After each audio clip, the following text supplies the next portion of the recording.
Hi, this is front of house engineer Scottie Baldwin, and you are listening to the PPUK podcast. Well, welcome to PPUK. This episode, we've got a fantastic and a special guest with us.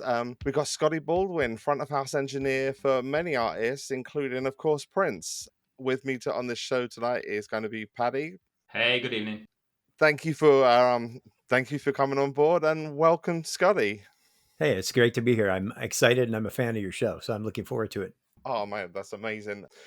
Yeah, firstly, front of house engineer, for many people that are listening that might not know what that is, a brief explanation from yourself of what you do and how you add to all the artists that you've worked with in the live arena. People always overlook that. They just say front of house engineer, and unless you know or have been to theater productions, that's where it's used most heavily. So there's front of house and back of house. And I am, of course, you would consider a monitor engineer, someone who engineers for the band. Any costume designers, anybody like that is back of house. I am front of house, so I'm where the audience is. So when anyone goes to a concert, I would be the engineer that you can see in the crowd, and I'm actually mixing the show for the audience. So we have you to thank for when the sound goes well. And you have me to blame for when it doesn't. Absolutely. So how do you get into this? How do you find yourself in the front of house as opposed to either back of house or any other position in sound? I've always felt that mixing audio for concerts sort of found me. I didn't go out in search of it. It wasn't a goal of mine to get into it.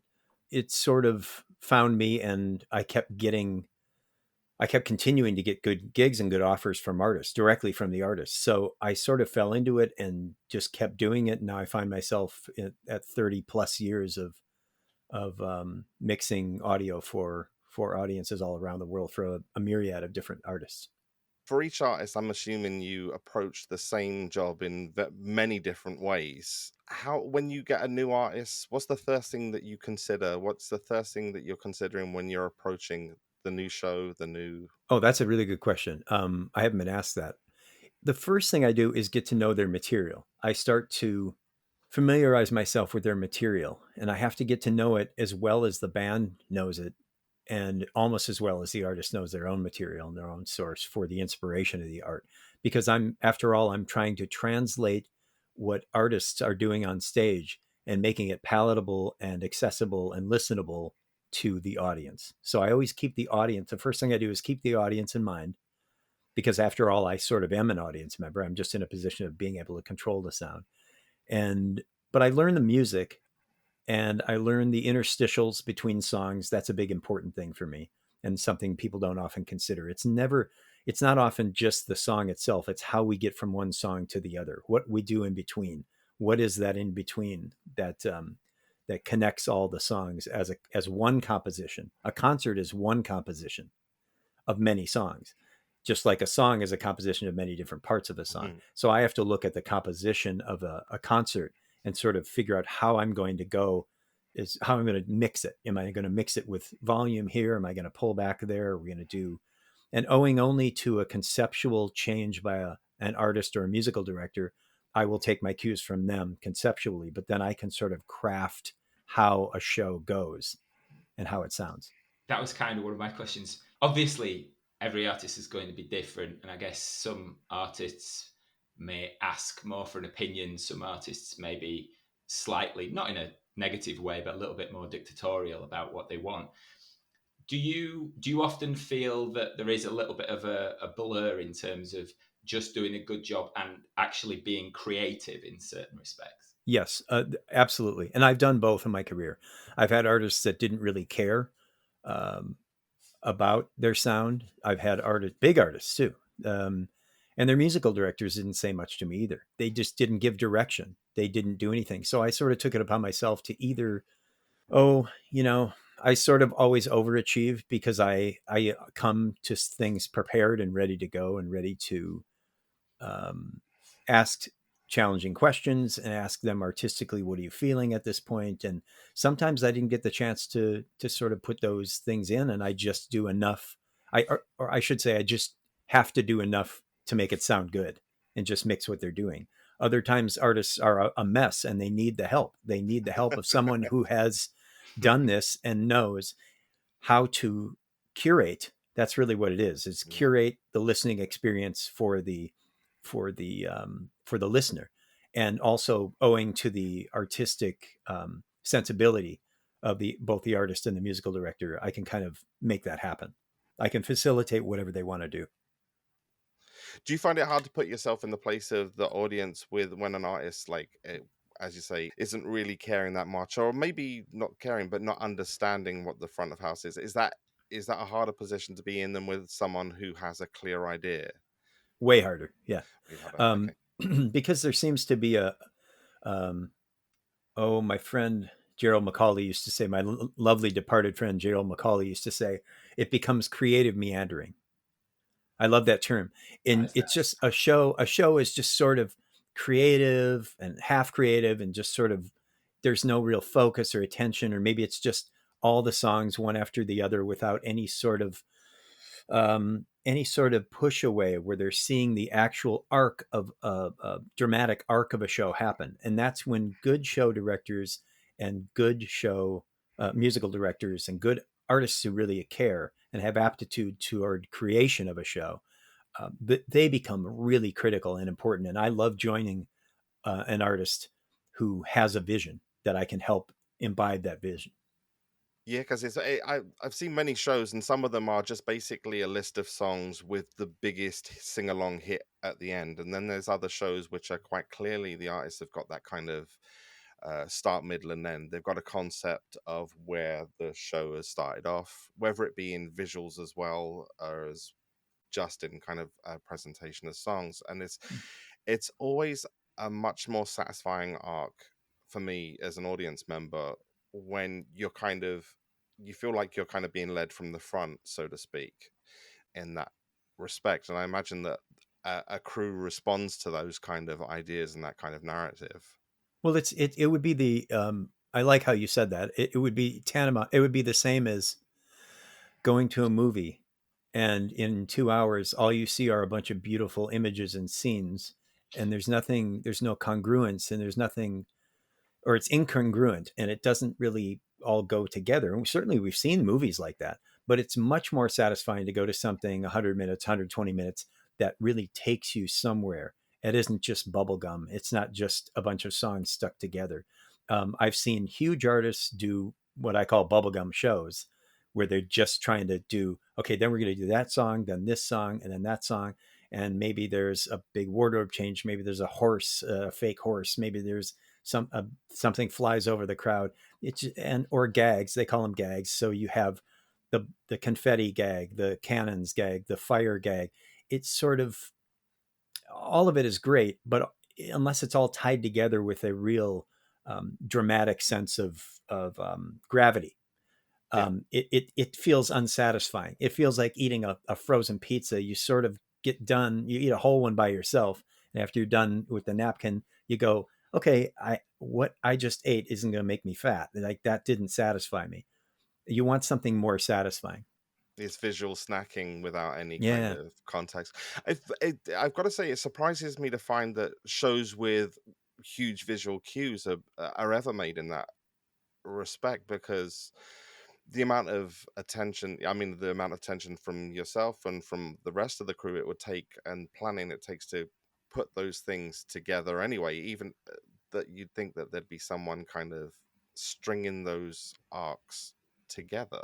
I've met very few people in the industry that have a sense of all departments and can bring us all together as one and make us as a crew and as artists. I'm no less an artist than Morris Hayes, right? Yeah.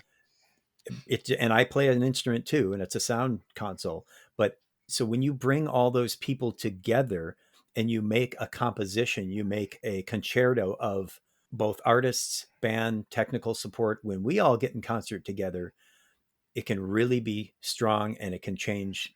I mean, I'm not being overly dramatic when I say it can change people's lives, Oh, because they'll always look back to a certain show, and things when it all really comes together is really important.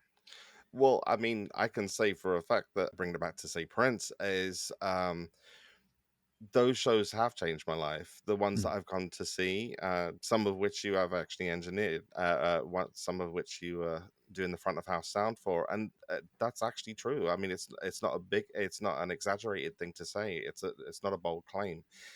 I mean, we're doing podcasts about it. People are talking about it, interviewing. We're still interested. It comes from a point of view that our lives were changed by those experiences. So it's completely 100% agree with you there. So I guess thanks for that, Scotty. That's Yeah, it's my yeah. Thank you.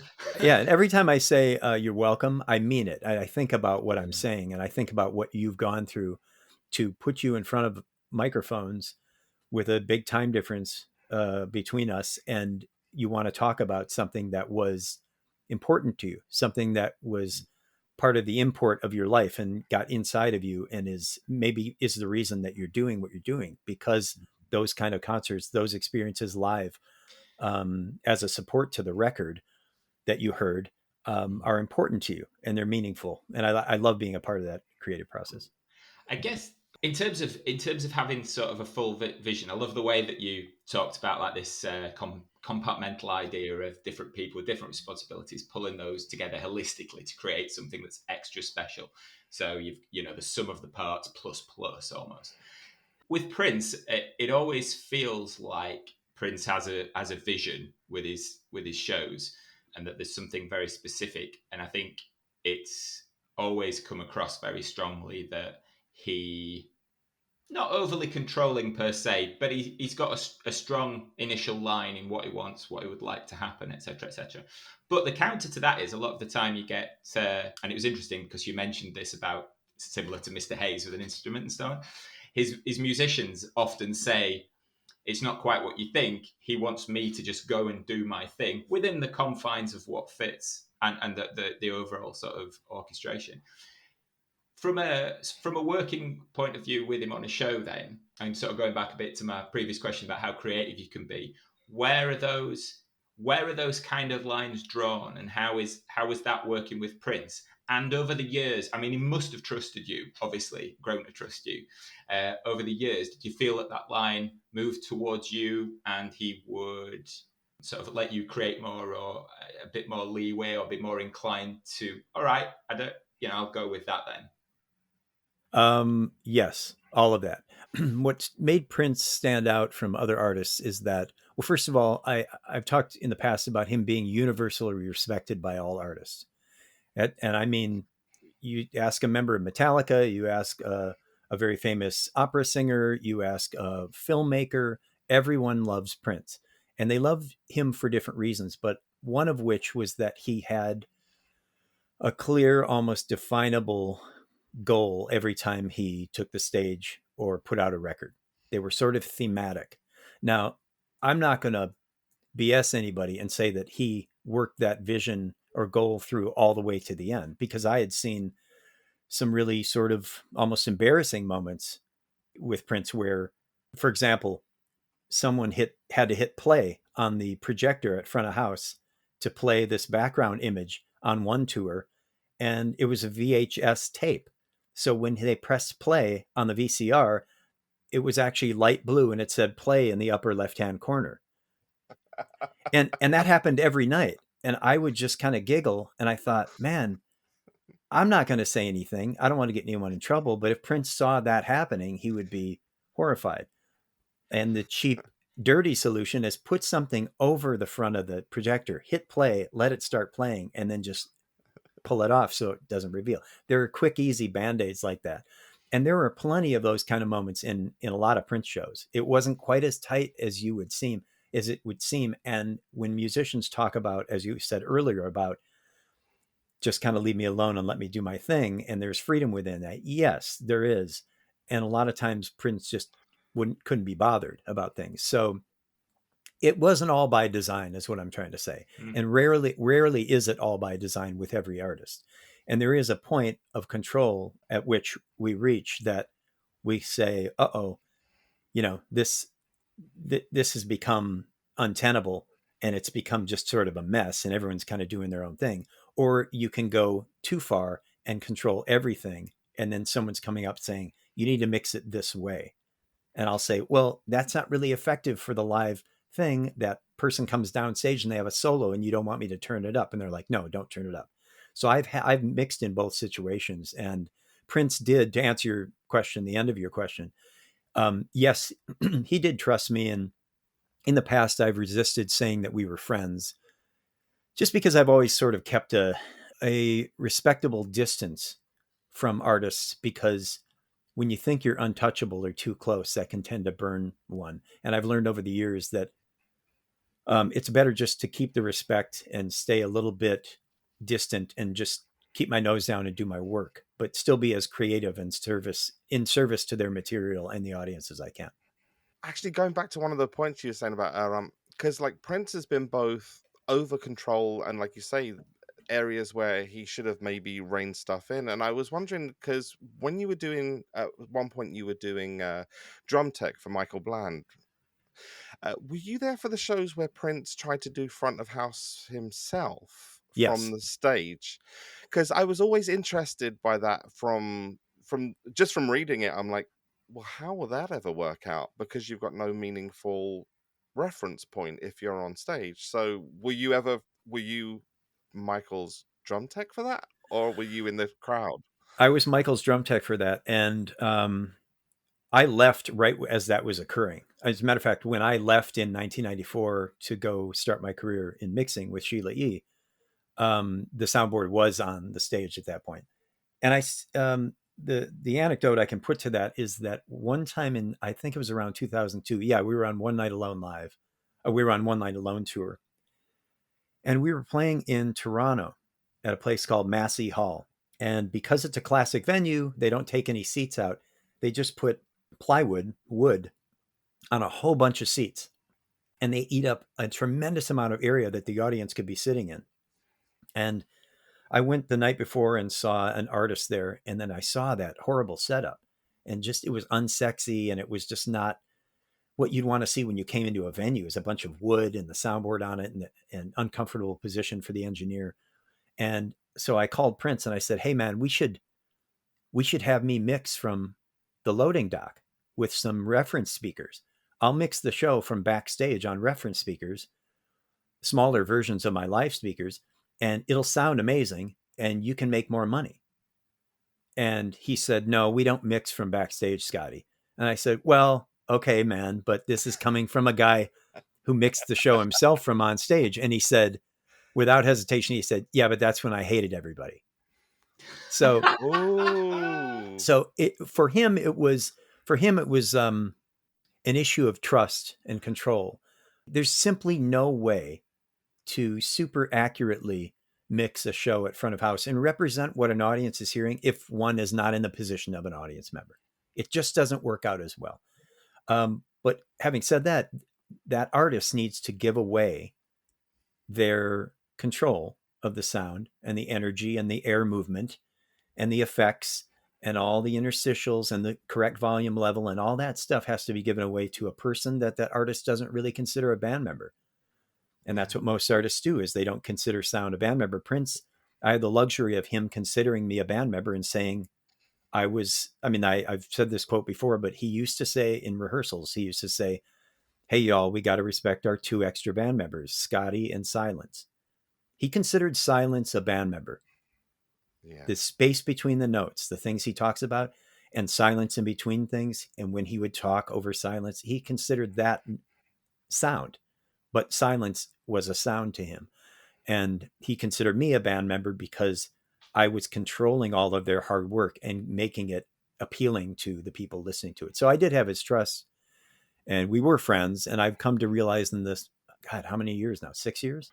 yeah. In the 6 years on, I've realized that we had a super good working relationship. And he did give me, enough rope to hang myself with. He would leave me out there. And I think a lot of times he would come to a club and hear in Minneapolis and watch a band, and I'd be mixing the band. He'd come right up to the soundboard, and I'd have had 2 or 3 beers in me, and I'd be doing some really creative stuff.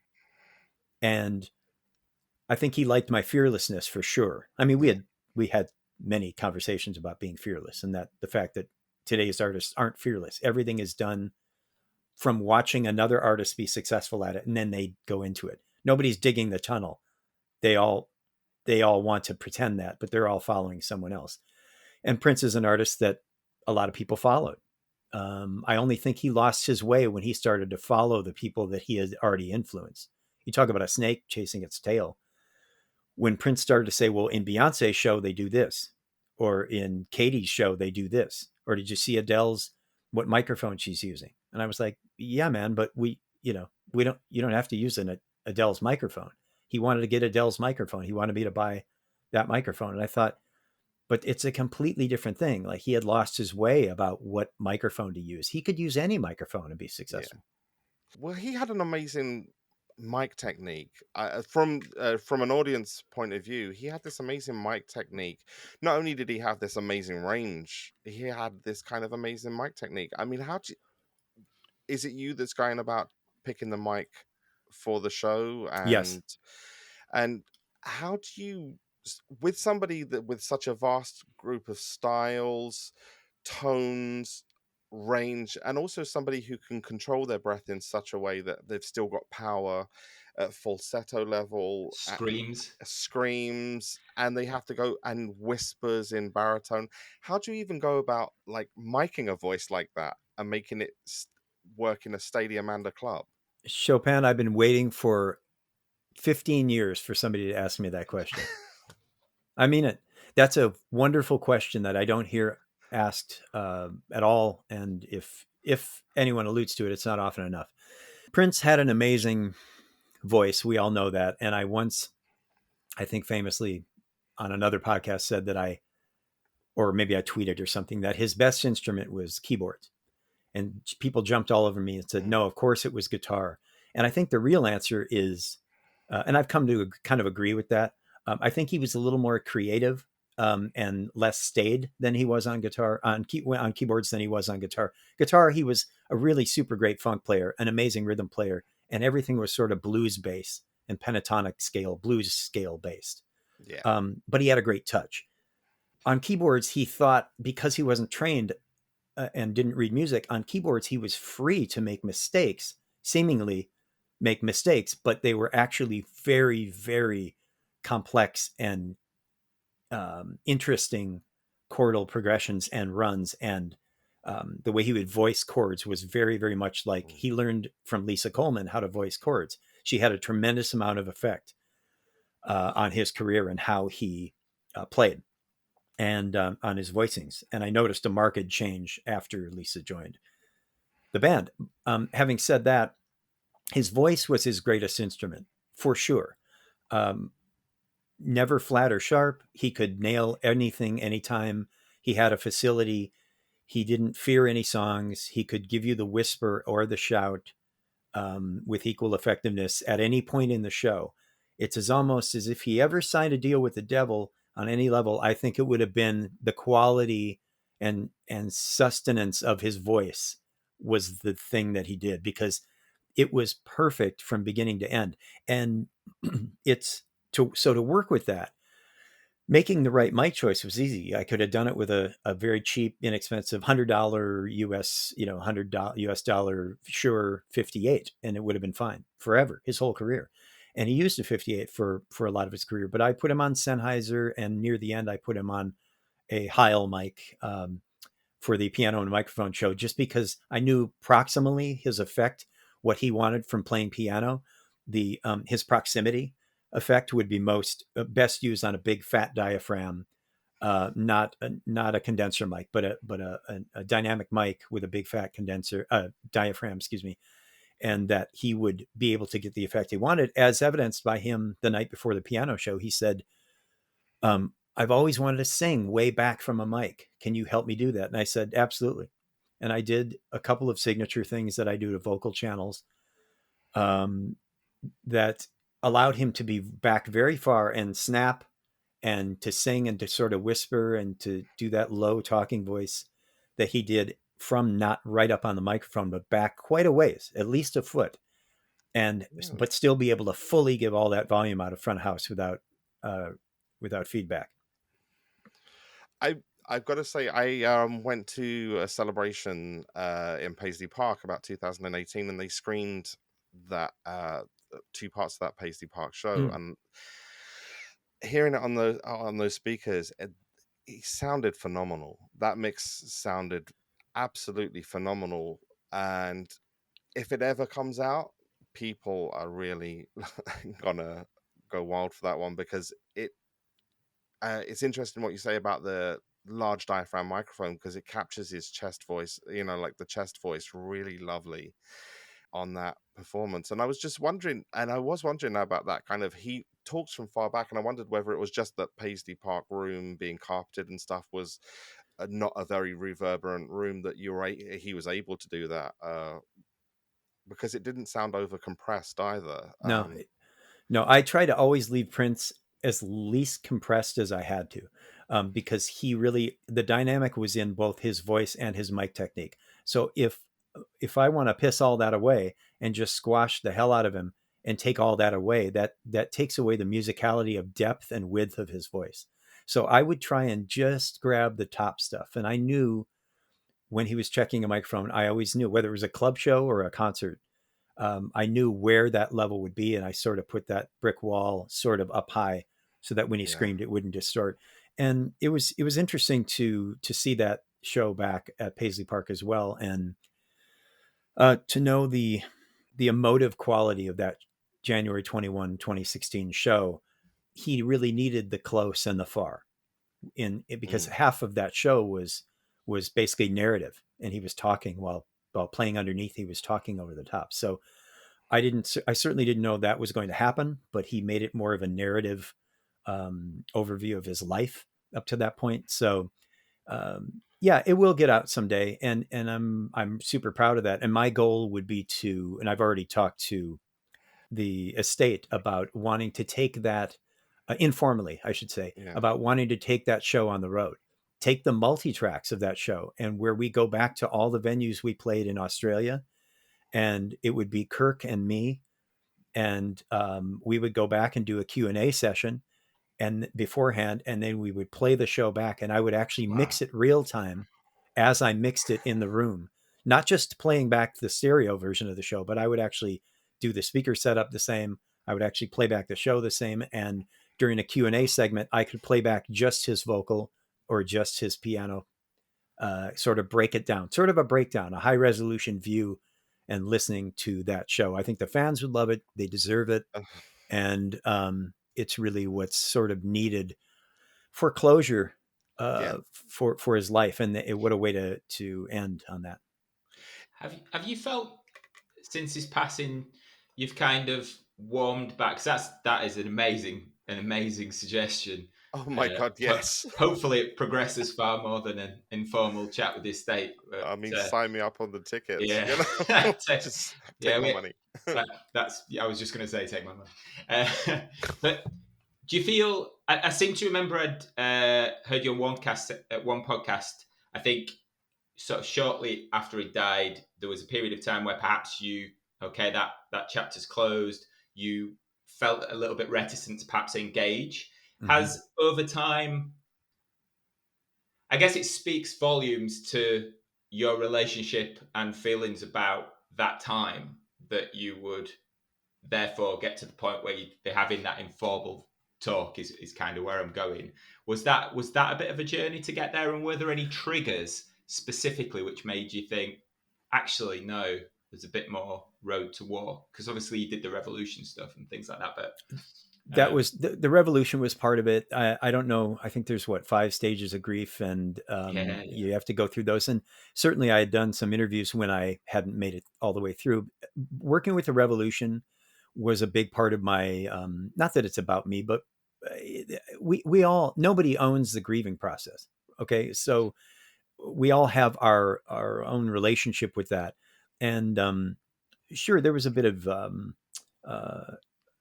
it was solved by working with Bobby, Wendy, Mark, Lisa, and Matt, the original Revolution, because it got a glimpse into his early career and his early part of who he was as a person through all their stories, the stories that now mean a lot to me, and them sharing it with me help me understand him a bit better as an artist. And then visiting Paisley Park and actually interacting with Mitch, who runs Paisley Park now, and Trevor, who works on the music for the estate, and just all of it as a process, right? It's all sort of getting to a thing where we don't have hurt feelings anymore, and we don't.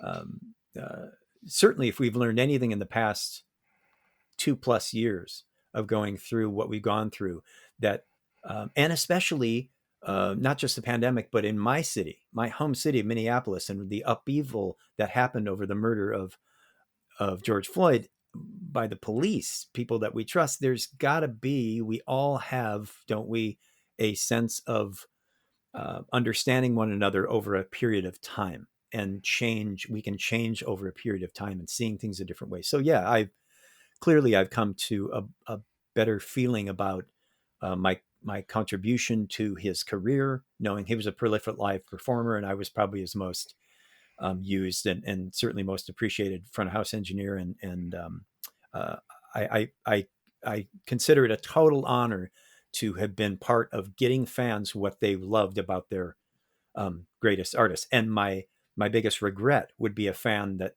felt that I in some way failed them when they came to a show. Because not everybody can be happy in every venue every time. Yeah. The physics of sound are such that I'm trying to really basically hit a home run for the most people I can at the same time.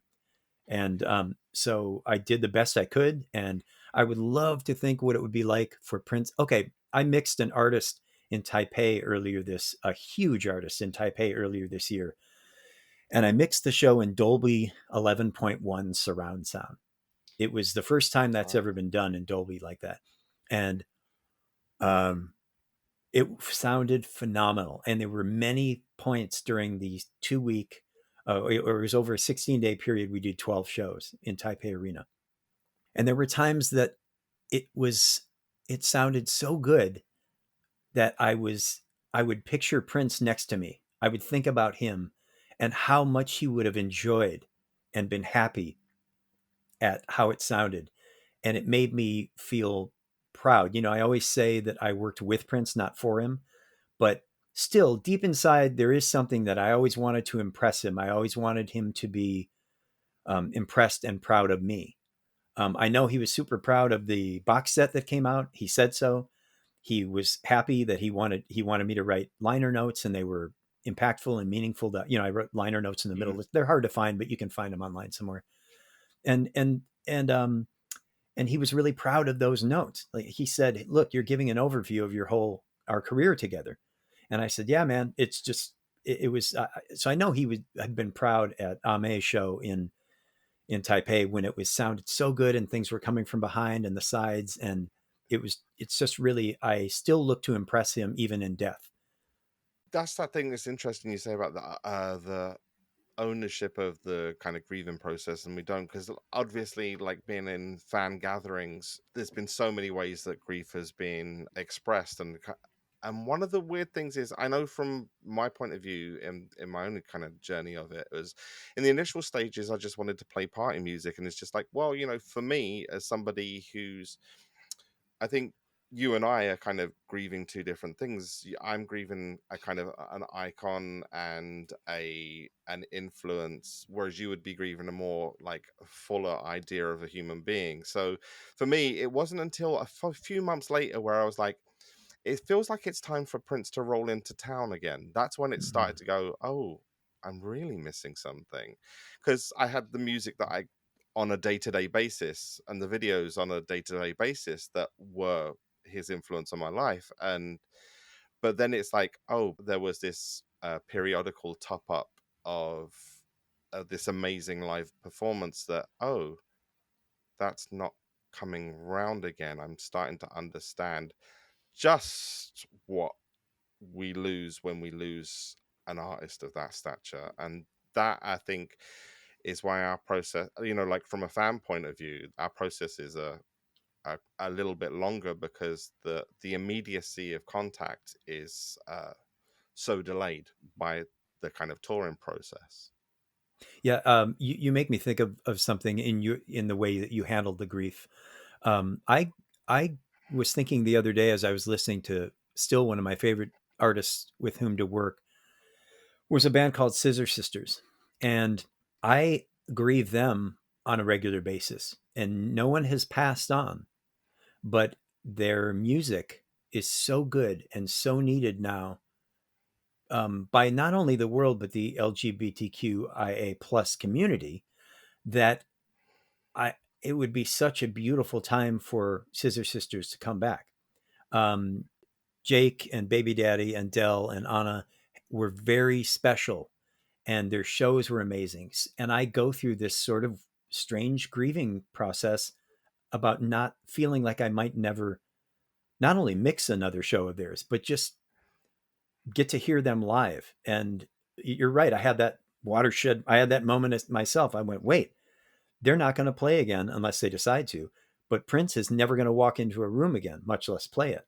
Yeah. And that's sort of sad. And not to be sort of melancholy about it, but there's beauty in all that we were given by him, and there's sadness in knowing that it will never be again. I think a piano show of that personal nature, Yeah. and going back and playing the actual version in the actual city that he played in every city in Australia, and then maybe taking the Paisley Park one on January 21st and taking that around the US to Mm. major cities and doing it and doing Q&As. I think it would be lovely, and I think it would be in service to him. And I think even, I haven't specifically talked to Kirk about this specifically, but I think it would be good for the healing that Yeah. through what Kirk had to go through.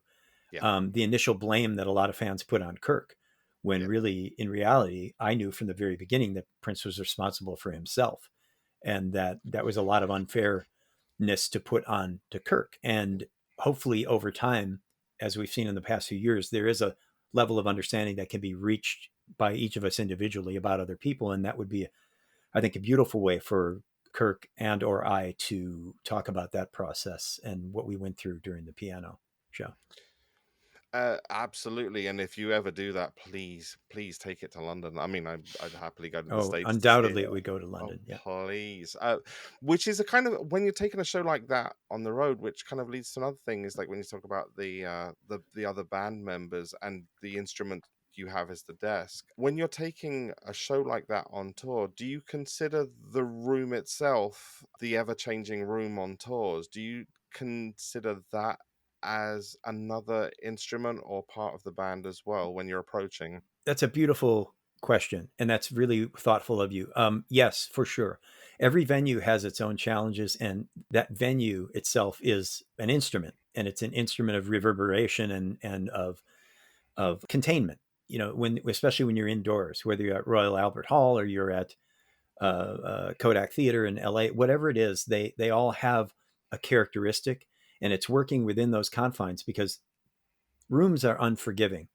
They don't care about you, and they don't care what you're mixing. They're going to do what they do, and they're very bullish, and they have their way. So it's trying to get along and get in synergy and get along with that room.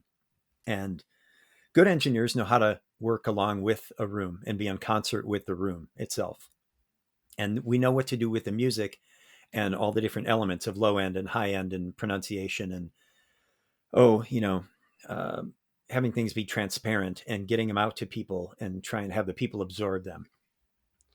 Are there any rooms you particularly have kind of like an affinity or a kind of love affair for when you're approaching them? Because I imagine you go appear at the same kind of venues time after time when you go with different artists. Have you ever found a room that's just like, I've never mixed a show bad in here, or I've never had Oh, yeah, problems here? there are several places as far as a dead quiet mix that sounds like a studio.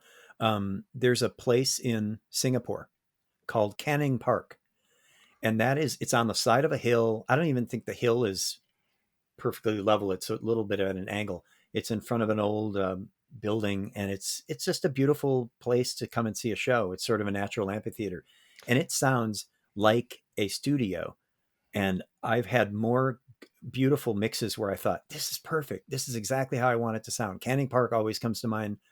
Any of the stadiums to me are easy to mix. A lot of people are afraid of stadiums, but the sound kind of goes away.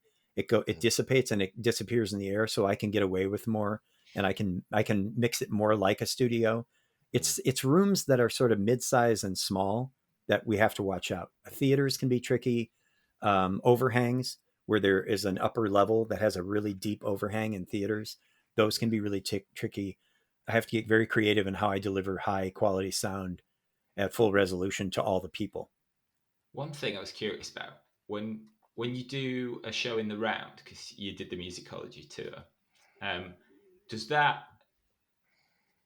on the face of it, somebody who plays live a little bit and knows a little bit about things, you sort of like that looks like it presents a quite a serious number of challenges to get sort of everybody in every seat getting a good sound.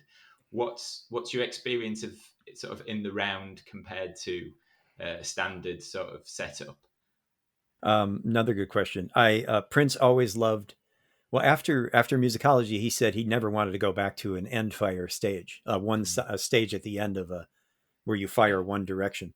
That changed. I think his mood or his taste changed, and he wanted to do those end fire because it's better for presentation. You can sort of have backdrops, and in the round you don't have a backdrop. You have to really use haze and lighting, and you don't have a place to project video, so that presents another problem when you're in the round. But from a mix standpoint, I found I enjoyed in the round. I've mixed in quad sound. The piano show at Paisley Park was in quad. There was sound firing in from all four corners. Prince and I disagreed with that. We came to an agreement. I told him there's only really one place it sounds great is right in the center. But if you're anywhere else, it's sort of disconcerting to look at Prince playing piano over here and you hear it from your right off to the side. So I made sure we had speakers around the stage as well to sort of support that sound. Musicology was inside firing out in a ball, sort of a ball of PA pointing out. That was preferred. When I mixed Ame and Taipei this year, I mixed in Dolby 11.1. Most of it was from one end, but then there were parts of the show that I put effects and panned effects around in Dolby 11.1, which is obviously Dolby 5.1. When you listen to something in Dolby, it's exciting enough, but 11.1 really gave me the creativity and control to be able to put certain little sounds in different parts of the arena. And that was sort of an outward in Dolby experience, but surround nonetheless. So it just depends, and it depends on the artist. Some people tend to overuse things when they find something cool. They find a cool guitar, they want to use it for a lot of the show, and it loses its effect. When they find a cool shot in a movie, they tend to overuse that effect. I'll even point to Purple Rain. I forgot who the director was, but the shot from behind the motorcycle where it's on the wheel and the license plate, and then Prince kind of floors it and goes away. I mean, that director used that shot probably 7 times. It was overused. It was a cool shot, but it becomes not cool when you overuse it. I'm surprised that it was early in Prince's career. I didn't think he took the liberty to say, I don't want to use that. It's cool once, but don't do it 17 times. Right? To be honest, I hear he did quite well out of that film in the end. So I think, maybe I'm wrong about that, but we want to be judicious in how we use any sort of effect, even if it's a vocal effect or something that I'm doing on vocals. Wasn't there a song? I think it's called Family Name that was on One Night Alone. And I had to very quickly and with choreography, I had to change the voice from a very low voice like that to a very high voice, and I had to switch very quickly. And when he was different characters in that song, and I had to I had to rehearse the choreography of how I was going to turn the effect on, how I was going to do the low voice, then the high voice, back to the low voice or whatever it was at the end of that song, and then get Prince's voice back on. And even at the beginning of that show, he starts the whole thing with that low voice, with the accurate understanding of God and his law. All that, I had to do that effect, and Prince had to have the confidence that that was going to be out front, but he wasn't going to hear it in his ears. So there's a trust issue there, and there's a choreography to the science of mixing. Yeah. See, that's interesting, because I always thought that he triggered that himself through a pedal. So that was you doing that from the desk with a rack mount unit. That's correct. Oh, fantastic! And that's that effect he never got in his ears, in his it would be wedge monitors that he was using there, right? No, he had in-ear monitors on that tour. But when I came up with that effect, and he was at front of house and we were talking about it at Paisley Park. We were talking about something else, and I said, "Hey man, I've got an effect for you that matches the record for the intro of the show." And I put headphones. I said, "Here," and I gave him the headphones. He put them on, and he took the mic, and I said, "Just talk a little bit." And invariably, what happens is when we talk and we can hear that effect, we tend to start talking down like that when we hear it, because we hear it like that. So we go, "With the accurate understanding of God and His law," and that's exactly what Prince did. So knowing he did that and noticing that, I said, he was like, "Cool, let's use that for the intro of the show." I said, "Great." And he said, "Don't turn my real voice on until I go into just like the sun." Right. Yeah. So, and I said, "Cool, cool." So we worked out the sort of play that we were going to do. And I said, "I'm not going to give you that effect in your ears because it'll change the way you talk. So just know it'll be out in the house and you'll hear it in the house." And it worked like that. Some things you can't feed people because auto-tune is another thing. I never used auto-tune on Prince, I'm proud to say, but auto-tune artists I'll just tell them, "Listen, you just sing, I'll correct it or use the effect out front." If you hear it in your head, you're going to tend to go like that when you hear the auto-tune effect. So I just want you to concentrate on your performance and I'll put the auto-tune out in front. So it depends on the effect, but the creativity, no, that was out front. I had to do that every night on command. The autotune comment leads me on to now this. I apologize in advance. This is a little bit of a fan question, and overly a fan question, but here you go. So I think Prince, people who are into Prince as like their favorite musician, were fairly, in many respects, were quite sort of rabid about, you know, this guy's the best or etc. etc. Now, I think you made the comment about guitar. I play a bit guitar and I play some Prince stuff, and he was a great guitarist, but he wasn't like the best guitarist in the world. And again, he was, you know, people are good at different things. You've been in a really unique position and seen so many gigs. You've seen him playing sort of formally live, informally in a sound check, and all these kind of things. What would you say there was any aspect of him that you've seen that you would consider truly peerless? Feel, note value. His feel was better than any musician I've met before or since.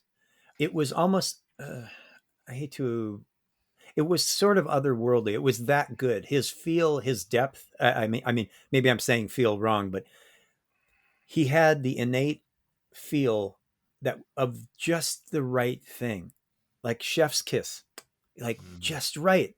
And his note value, his how much he gave and how much he pulled back, and it was in his voice, it was in the way he played keyboards, it was in the way he played guitar. He was always intentional about the way he played every instrument, but the level of intensity in the intentionality was very it was very different. So he wasn't always full on and he wasn't always pulled back. He had this great depth, and that's part of what feel is depth. It's not just an attitude. Feel is sort of a nebulous term because you could say, "Oh man, that she's got great feel," you know, and it doesn't mean it means different things to different people. That's like saying Prince wasn't the best guitar player. Well, he was to someone, so it becomes subjective, right? And Yeah, yeah. Yeah. again, I've said it before, but talent plateaus. So as soon as you get to a certain talent level, you just kind of get different and not better. It just becomes preferential to each individual listener as to what their preference is. Prince had an amazing feel, and his decision making on what to do in any situation and how to play it musically was unrivaled. So I would say overall, not just as a live performer, even in the studio. I mean, he was quick. He didn't labor over things.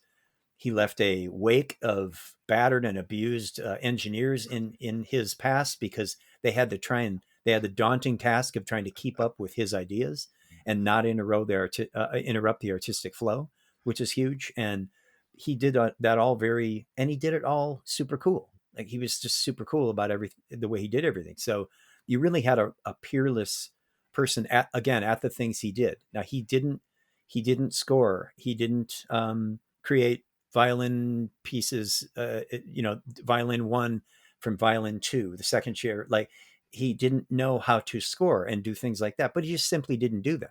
He left that to the people that did do them. But the things that he did, man, on almost any level. Keyboards. I can think of individual musicians in my career that I thought were peerless in their endeavor, but as far as an overall performer, there's nobody really even close. Oh, Yeah, that's so and nice to hear. it's lovely to hear that the feel is there from behind the curtain, so to speak, in a to kind of coin a Wizard of Oz phrase. Mm-hmm. That actually from behind the curtain, it's still as great, Yeah. and still feels as great. In the terms of composition, I feel like his strength was he could take like a one note jam and compose it on the fly, and this he had this kind of knack of live improvisation, and I think that comes from that feel place that you're talking about, that Mm-hmm. where he can take a one note jam, and obviously they, even in the rehearsal process, turns into another song that becomes another song. Right.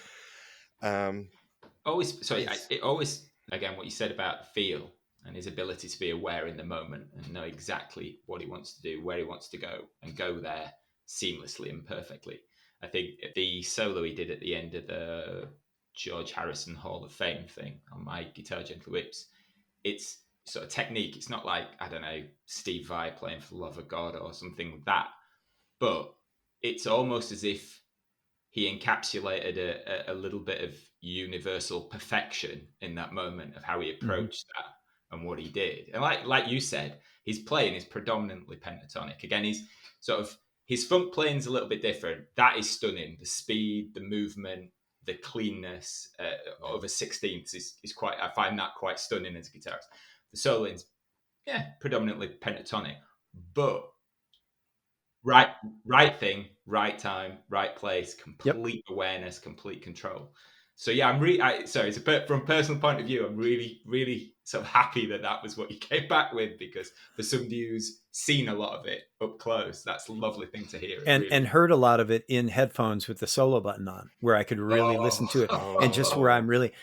This is a person that was in complete control of his artistic sensibility and his ability to register the import of the importance of one note. He could, if he wanted to, he could do a one note solo on a keyboard, one note, not an octave either, just one note, and make it funky and make it sound good, and play a rhythm during a solo with one note, and it would still, you'd get done, and someone would say, oh my God, I just witnessed something that I've never ever thought could ever be. Somebody did a solo on one note of one keyboard, and it was the greatest thing I'd ever heard. And that he was one of the only people I think can get away with that. And it Yeah. still, and it really truly be great. Yeah, cool, man. Well, talking about that, the Rock and Roll Hall of Fame performance, because it happens around the same time as the Musicology tour. Mm-hmm. When he goes off and does things like, so you're there for Paisley Park shows, you're there for tours. When he goes to perform these kind of like one-off TV shows and stuff, are you brought along as consultant or to Yes. do some? Okay, Yeah, I mixed that, and then I think we had Somewhere to Be that night as well. If I remember, I didn't look at the schedule and I haven't looked back at that, but so I mixed the house sound on the rock and roll. We played a set at first. We played a set, yeah, and then he came back and he did the guitar thing, the jam band, there the band jam near the end. We had a particular problem that day in that he fired the monitor engineer that morning. The monitor engineer showed up and had to be told, no, no, no, he doesn't want you here. And so I had to go out in the hallway and run back and forth from the stage to the hallway and make changes. And at one point, and with everybody waiting, like the Prince, the band, they're all there. The other artists that jammed with him, they were all in the audience sitting, waiting, watching the sound check. And I had to kind of run back and forth. And at one point, I just said, take 4 dB of 250 out of the front wedges, do this, da, da, da, da, and I just sent off all the messages. And then at one point, I just kind of looked down because it didn't sound good. The monitors didn't sound great. I took a second to walk over. He was sitting on a stair next to Rhonda, alone with Rhonda, stage right. And I walked over to him and I said, hey, man, I just want you to know in this moment, I know exactly what you've been going through your entire career. And I walked back and then kept doing it. Nope, make it brighter. Keep coming right there. Now take out some of the bottom. Okay, good. All right, let's move on. Let's go over to this mic. And because I understand, I took a moment to say, man, Yeah. I get it now. I've been in your shoes. A lot of pressure, a lot of artists in the audience. We're all waiting on me to get this stuff going. And I was covering for someone who got fired. And it dawned on me in that moment, oh my God, this is what you've gone through. You just feel like going, oh, they don't get it. And a lot of them didn't. And a lot of them were good. A lot of engineers, those monitor engineers were good, but they just didn't get him. And I think Mm. I had the unique, training or whatever situation made itself so that I knew how to do everything I needed to do. And I knew him. So I had sort of the right key. The key went that much farther into the lock hole Yeah. and I could Yeah. unlock it. Yeah. Is that from being a Minneapolis, coming up on the Minneapolis music scene and understanding where those guys are coming from? Or? Prince said it was. Oh, He liked people from Minneapolis. He said we're built of something different. We're different there. It was when he was reading we were outside at a party right after we'd done the Leno show, somewhere in the end of 2000, I don't know, 2 or 4, I don't know, I don't remember. okay. We did the Leno show and we One Night Alone. Oh, One Night Alone Live was coming out. It was in December, I think, of 2002. And we were at some Dominic's, I think was the name of the club in LA. And Prince called me outside to thank me for the liner notes I'd written for the album. And he said, "See, Scotty, I knew you'd get it. We're from Minneapolis. We're different." And he really had a pride of Minneapolis and what we were made of there and what we go through, because we all went to the same rehearsal spaces. We all smelled the same smells. We all used the same instruments. We all shared the same soundboards and basses and drum kit that came with the place. Like, we all are made of something different here. There's something, at least there used to be something different about Minneapolis. I don't think it's true anymore. Especially with the internet and the advent of producing on your laptop and all the plugins. Everyone uses the same plugins and the same podcast software, and everyone uses the same thing. So everything kind of sounds the same now, and people have access to what it sounds like to play bass a certain way in Washington, D.C., it's like to play guitar in Seattle, Yeah. what it's like to play funk in Minneapolis. The only one, again, that they haven't licked is New Orleans, how to play jazz. Is nobody can quite do it the same way they do in New Orleans. It's amazing. I think that New Orleans jazz comes from a very, that's another one that comes from a very deep place of, that's kind of the local trials and tribulations from all the jazz musicians that come up through there. And I imagine one of the trials and tribulations of Minneapolis is the winter. And that lets us sit in our houses for 5.5 or 6 months. Yeah. Right. So there's nowhere to go. You can't go to parties. We're not in Los Angeles. We're not in the South. We stay in and we learn our stuff. And that's what makes us different. It's the shared experience. I think now I'm talking on a different level, right? Yeah. It's the shared experiences of regional growing up. And it's that regional thing that makes us different. It makes the community of people different. Minneapolis used to have a really supportive community of musicians. Everyone was sort of, there was more cooperation, less competition.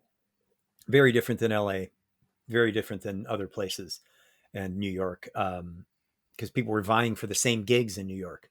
People were vying for the same stages in LA, vying for that same night at the Troubadour. And Minneapolis had just this eclectic scene of funk and grunge rock. Soul Asylum, Prince, the Replacements, they all were from the same area. Terry and Jimmy after Husker Prince. Du. Yeah, Husker Du, Bob, and those guys. And some people get it.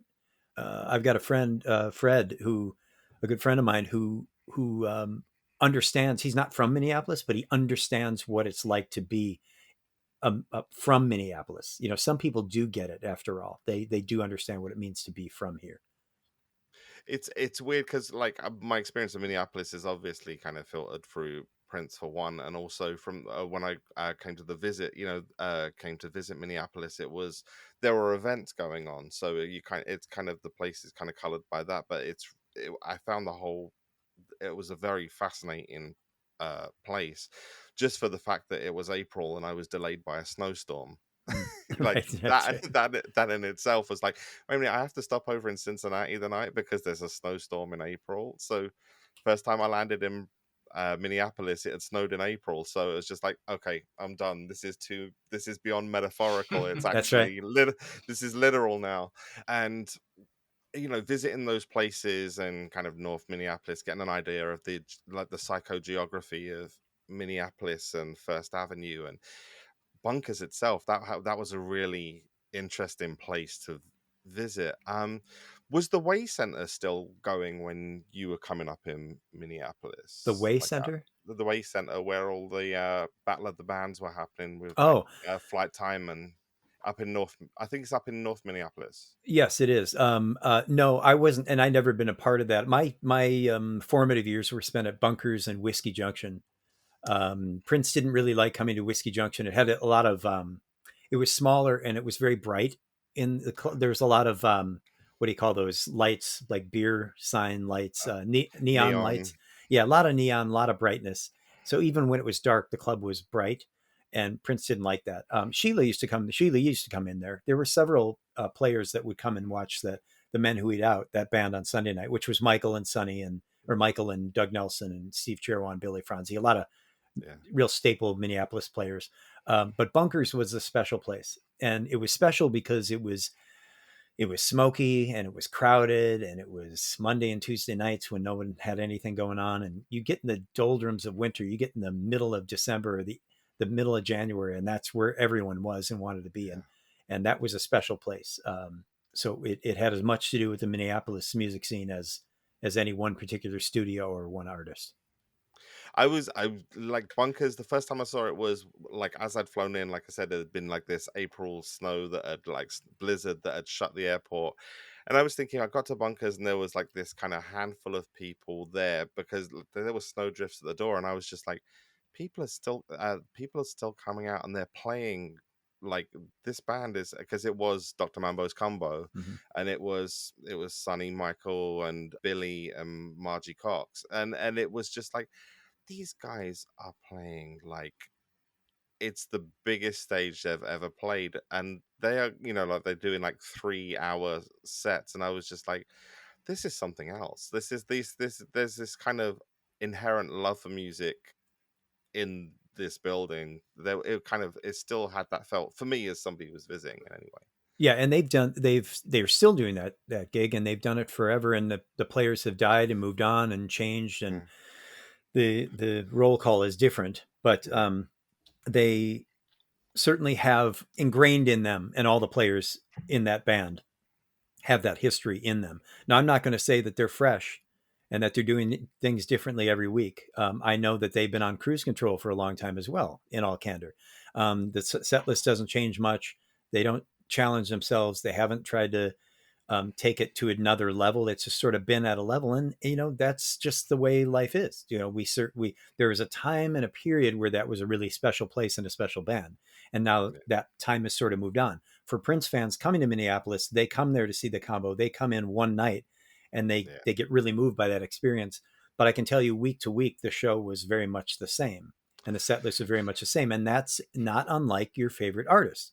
So whoever your favorite artist is, in this case Prince, the show was roughly the same night to night. It's just that with somebody special like Prince, every night is a little different for a little different reason, and Yeah. they know how to reach back and get just that little something extra for each city. It's really quite stunning to be a part of something like that. Actually, contrasting my favorite art, one of my favorite artists, which is Prince, obviously, but my other favorite artist is Madonna. Like I love them equally for very different reasons, different musicality, but both they have a feel and a meaning, different kind of meaning to me. And I know that Madonna shows are more akin to theater or circus, Yes. and it's the same every like it's pretty much the same every night. There's too many moving pieces for that kind of improvisation that Prince can produce, and also Madonna's musicality is of a different kind of process. She's good at like double tracking vocals and hitting the mark.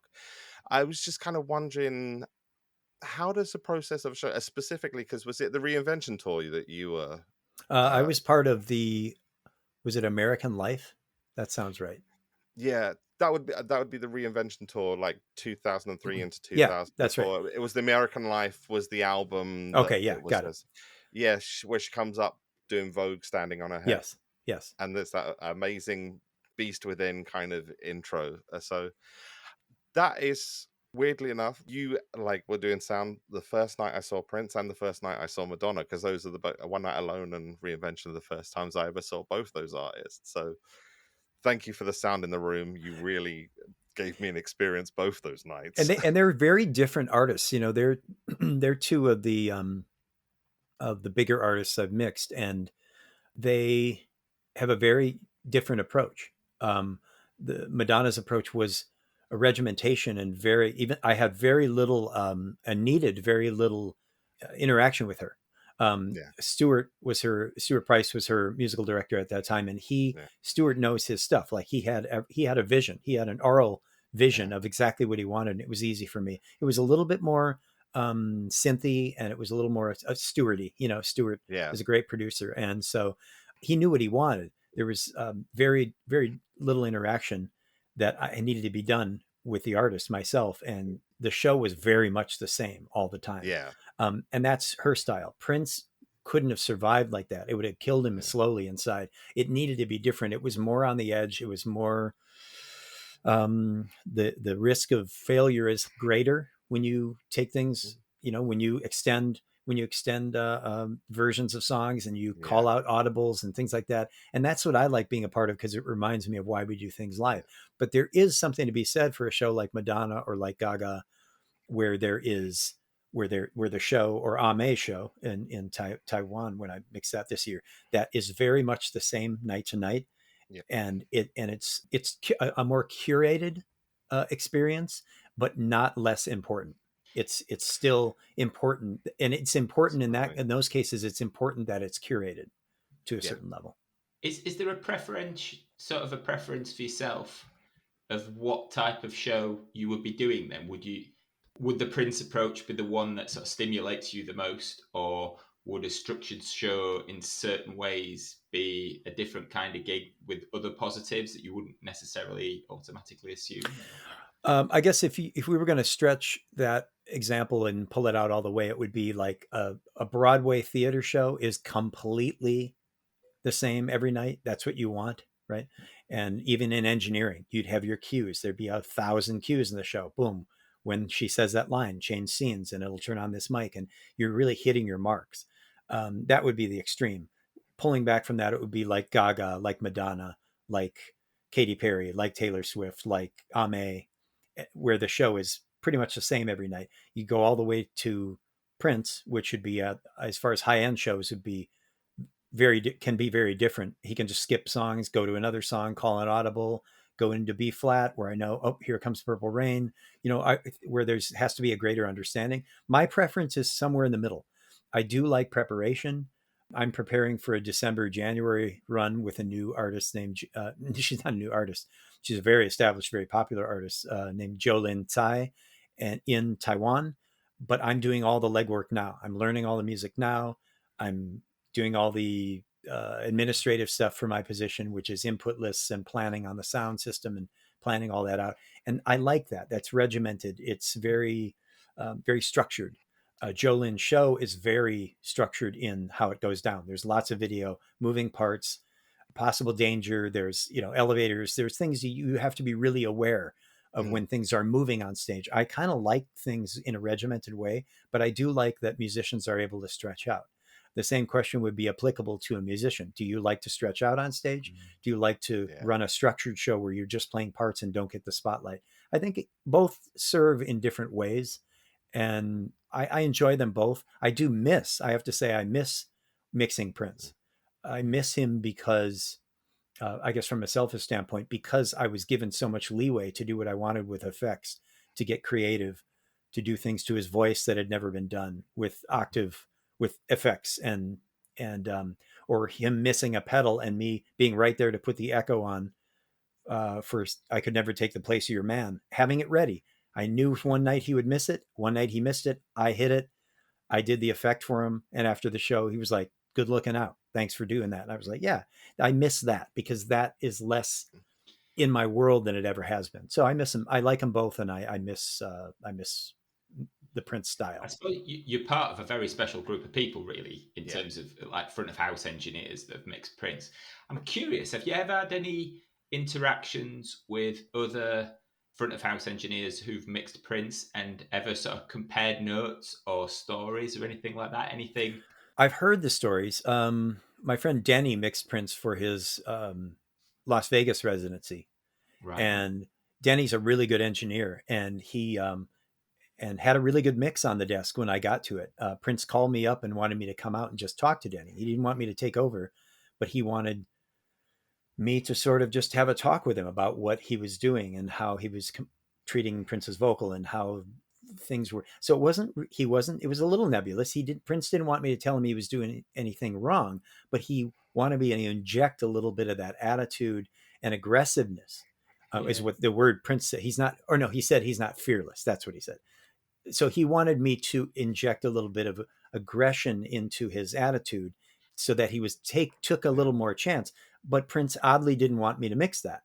And actually, in all candor, I was busy at the beginning of the Vegas thing doing something else, so I couldn't do that even if he had asked me.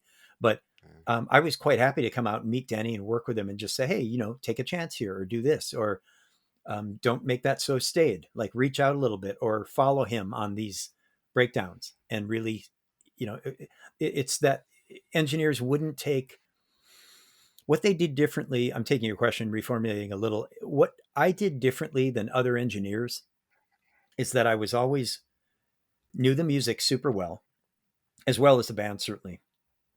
And sometimes better, because I'd say, "Hey, this happens here," and they go, "No, no, man, we're not playing it like that." Or Prince would say, "We're not doing Yeah. that." I go, "Okay." So I was always trying to keep it kind of true. I knew what the true version is. I knew what the version we were doing live, and I don't think as good of engineers as Prince had at my position when I wasn't there on the times that I wasn't there. Yeah. It's that they didn't have a feel. They didn't have the understanding of Prince and what he would want to do innately. Mm. Just you had to sort of, well, this wouldn't be cool. He wouldn't want to do this. Let's not do that. I sort of always had the feel about what Prince Mm. would want. I had the best feel for that. Rob Colby, Cubby, back in the day, Cubby had a good feel for it, and I was sort of, as I've said, I was running laps on a track that Cubby built. Cubby built Yeah. a certain level of expectation, and I had to meet and exceed that on my level. I met that level and I exceeded it, and then Prince started to release stuff that I actually did as records, which is unheard of in the industry, and that's a testament to knowing what's going to happen, knowing what's coming next, having a good feel for it.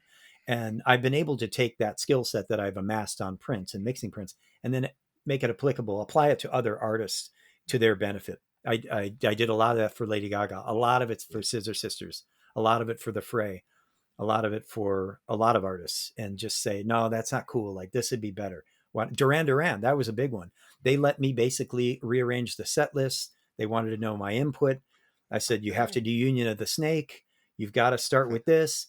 You can't do Wild Boys too close to View to a Kill because those are your two big production songs and they're too similar. So we got to spread those apart.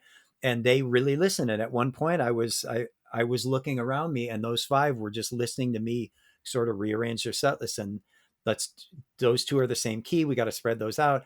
And I looked up and I went, oh, I'm being able to like be Wow.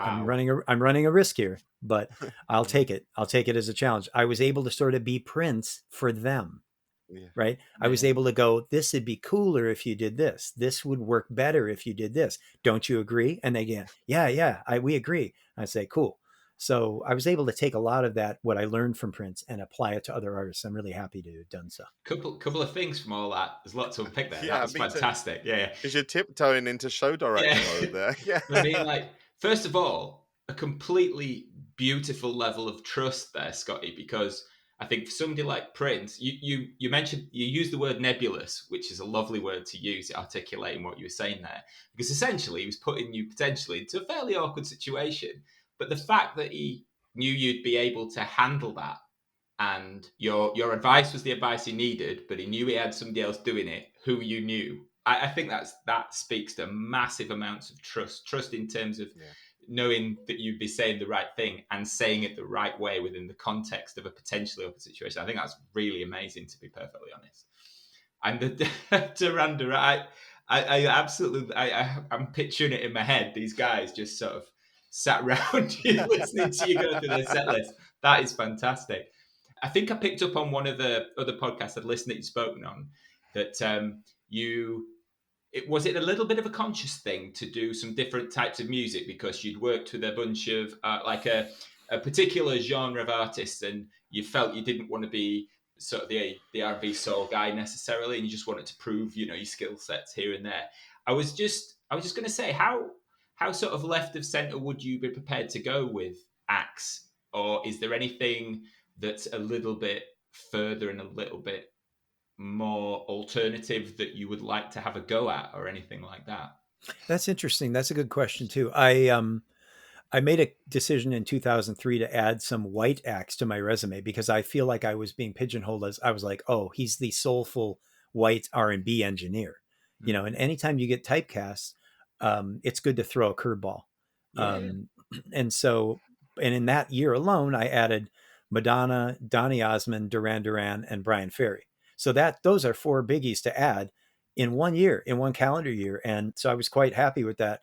And that was enough to swing me over and like, oh, this guy can do a lot of stuff. I can do Donny Osmond, sort of a Broadway approach with some soul, and then there was Madonna, who was that Madonna, and Brian Ferry, who was super creative guy. And I had almost less knowledge of his material than anyone with whom I've worked. I had to study it very quickly and very studiously, and like become a student of Roxy Music and where Roxy Music came from, not just their music, but why they came, and where Brian came from, and putting that all together. And Duran Duran was the icing on the cake because that's a group that I loved. I knew all the material. I knew every part of those songs.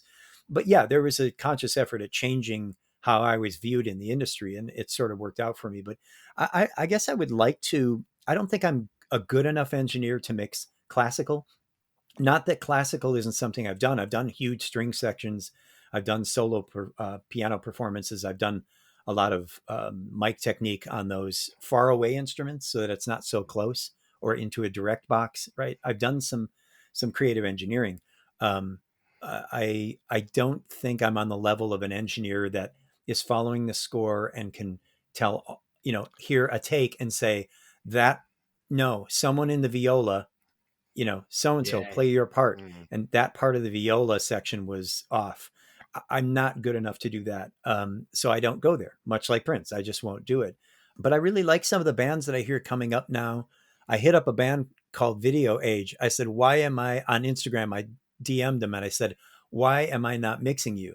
Like, they are a band that is just awesome. Video Age. They have a song called Aerostar that I heard on a radio station here in Minnesota called WTIP. It's way up north, and they have a great program director. And I listened to that song, and I turned it up, and I said, "This is old Prince."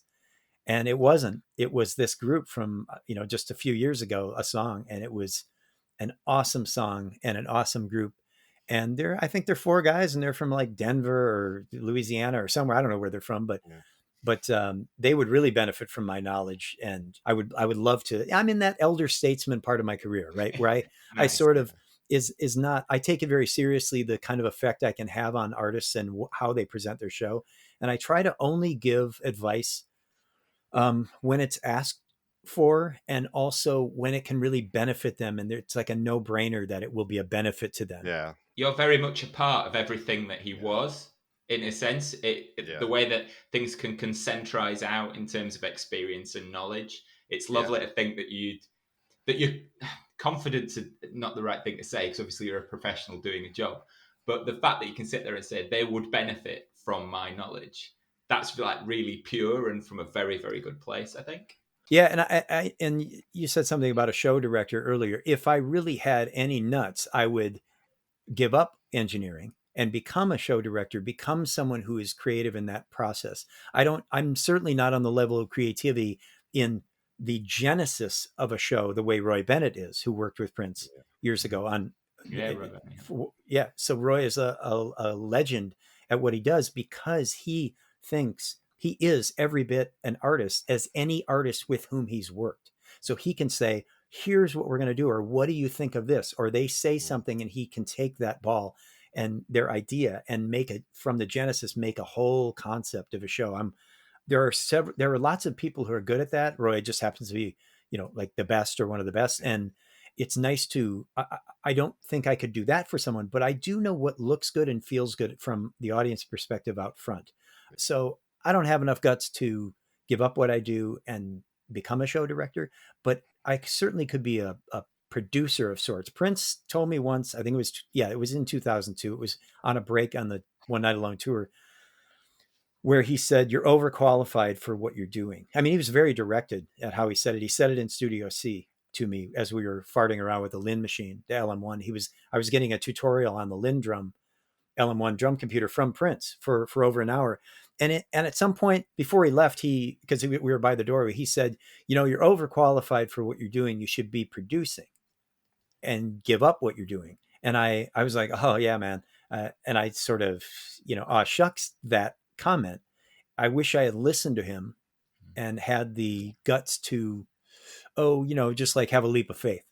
And that's Yeah. where real gain comes from, is from either the last few reps of a hard set, or if when you're working out, or the leap of faith and actually giving something up and going for something. It's never been my dream to be a show director or a producer of sorts, or a producer in the studio. I know I would be fabulous at it.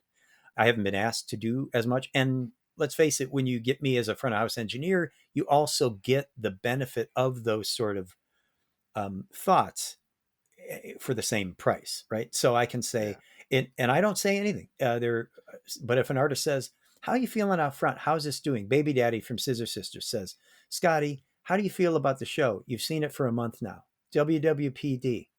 And I said, "What do you mean?" He said, "What would Prince do?" And I said, "Oh, well, he would do this," because Baby Daddy's a Yeah. huge Prince fan. Yeah. And I said, "Well, he would do this and he would do that, and he would make this song go into this song."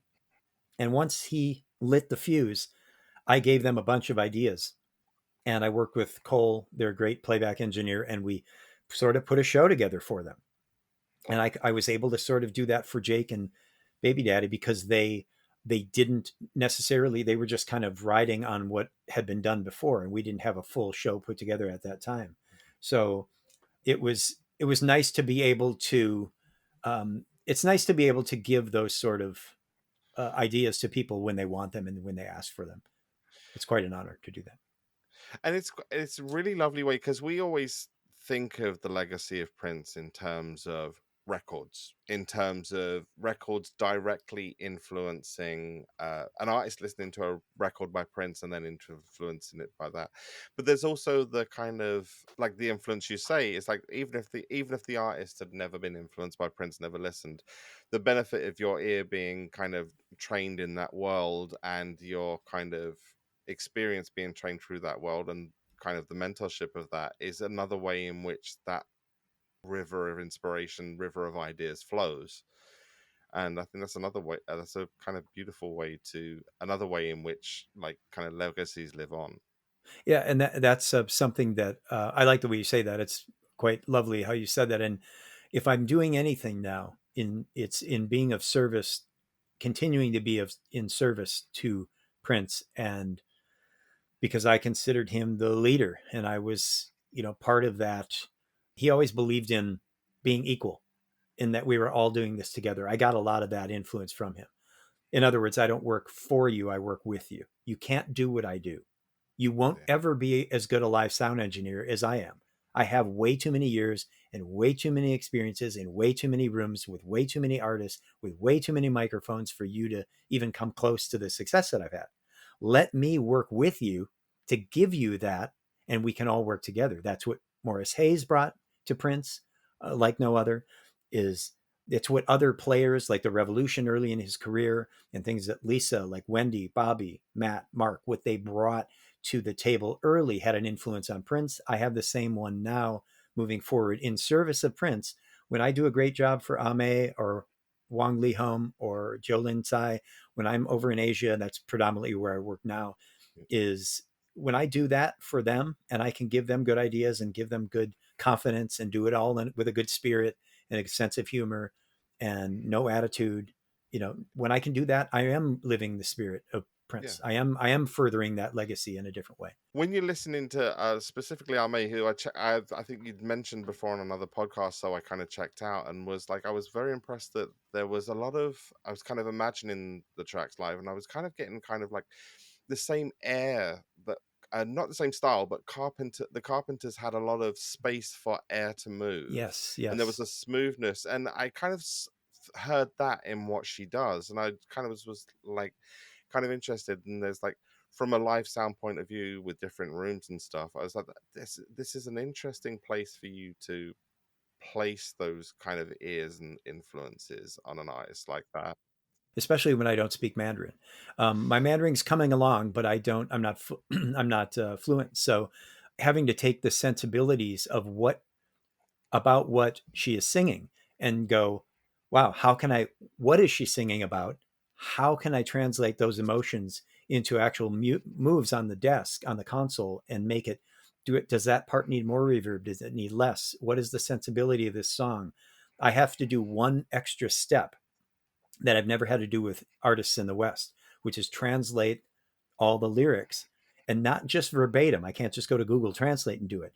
There's a way that you write in Mandarin, in Chinese, that is very lovely, that just doesn't really make sense in a translation, that is so heartfelt that would make people cry. And in Ame's shows and in Wang Lihome's shows, and I imagine in Jolin's show, there are periods of the show that people are weeping at the show the way they would at Purple Rain when I saw them, and the way I would cry during Purple Rain when I was mixing it.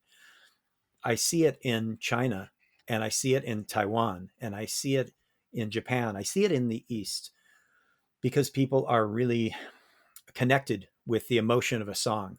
I think actually more so than we are in the West. It's there's a different spirit of the music, and it's really lovely, and I love being a part of that, and offering my Western sensibility, which is what a lot of artists in the East want. They want that Western sensibility, but I can still give the emotive content. I'm trying to ride that line of Western sensibility and Yeah. Eastern motivational emotional content.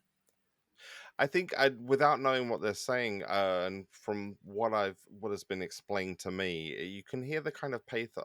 One of those interesting things, kind of within a lot of at least Japanese music and culture, is the kind of the spirit of ancestor worship. So, like, kind of that in the reverb and in the pathos of Mm. slower songs. That's another interesting thing, like when you're in control of reverb and saying that you're in service of Prince. It's that kind of an arena of music that has kind of ancestor worship as part of the pathos. I think that's actually another quite a beautiful connection. Yes, that we don't do in the West. We don't have that in the West. Our countries are relatively young. Think of how the age of the UK is different from the age of the USA. Oh. Okay, now go back 3,000 years to when the East, where everything started, and the kind of what family means is different. What history means is different, and I have to be open and sensitive as a Westerner to come over and translate the emotive content, the player ability to the artist's intention and conceptual design, and make it sound not Mm, just how I want it to sound, but how people are ready to receive it. mm, I will say in the particular case of Ame, I mean, I had a chance to meet with Lee Home over in Taipei when I was mixing Ame. I went and met with Lee Home, and he said, "Man, Scottie, other than Prince, you may not work with a more beautiful voice than Ame." And then I mixed her several days later. It was the first time I mixed her, and it was like mixing a color. Her voice was an actual color, and I got a color in mind, and it was this beautiful, rich beige, like butterscotch caramel color. Her voice, if anyone wants to hear her, because listeners are like, who is that? And is she even popular? Yes, she's more popular than any American artist ever. She's more popular than Taylor Swift. yeah. So is Lee Hum. So is Jolene. The amount of people that are in that area of the world that are fans are so much more massive. Ame's voice, if you listen, so her name is spelled basically Amei. Ame, and you look up the song March, M-A-R-C-H, Ame, and listen to a song watch on YouTube or whatever. Check out March, the song March. It's beautiful, and she's just so. It's just you just get lost. It's one of these voices you get lost in her voice. I'm eager to see what Jolene has in store. She's much more intentional. All of her stuff is very. She's like on par with Madonna or Gaga. I won't make Yeah. that direct comparison, but the show is very theatrical and very visually based and very costume based, but she's someone who really cares about sound as well and musicianship. So Yeah. that'll be an interesting challenge for me as well, to work with such a visual element that the sound could be considered less than, but it's not. Jolene, I also got kind of like Nelly Furtado, Gwen Stefani Sure. kind of Mm-hmm. you don't want a comparison to like Right. name for name, but it's just to give the idea of the thing. But I was the kind of the way in which the vocals work. It's like, Yes. but yeah, Ame, I like. It's interesting that voice of color as well as it's that kind of Joni Mitchell as well. Mm. Like it's another voice that kind of comes in colors and definitely, as all roads in this podcast do, lead back to Prince, and he had a whole palette of colors. He did. Yes. You know, He could take you from a whisper to a shout, not only in his range, but in the space of one song. That's why yeah. there's no reason to choose a favorite anything ever in life. I mean, I'm in my Mm, 50s. I don't yeah. make that mistake anymore. I don't say this is my favorite thing. But one of the songs I'll say to which I could listen to every day for the rest of my life is The Beautiful Ones, because he takes you from this quiet lover, and it's just such a presented, it's just a voice that's being loving and a falsetto. By the end, he's screaming about whether she wants him or me.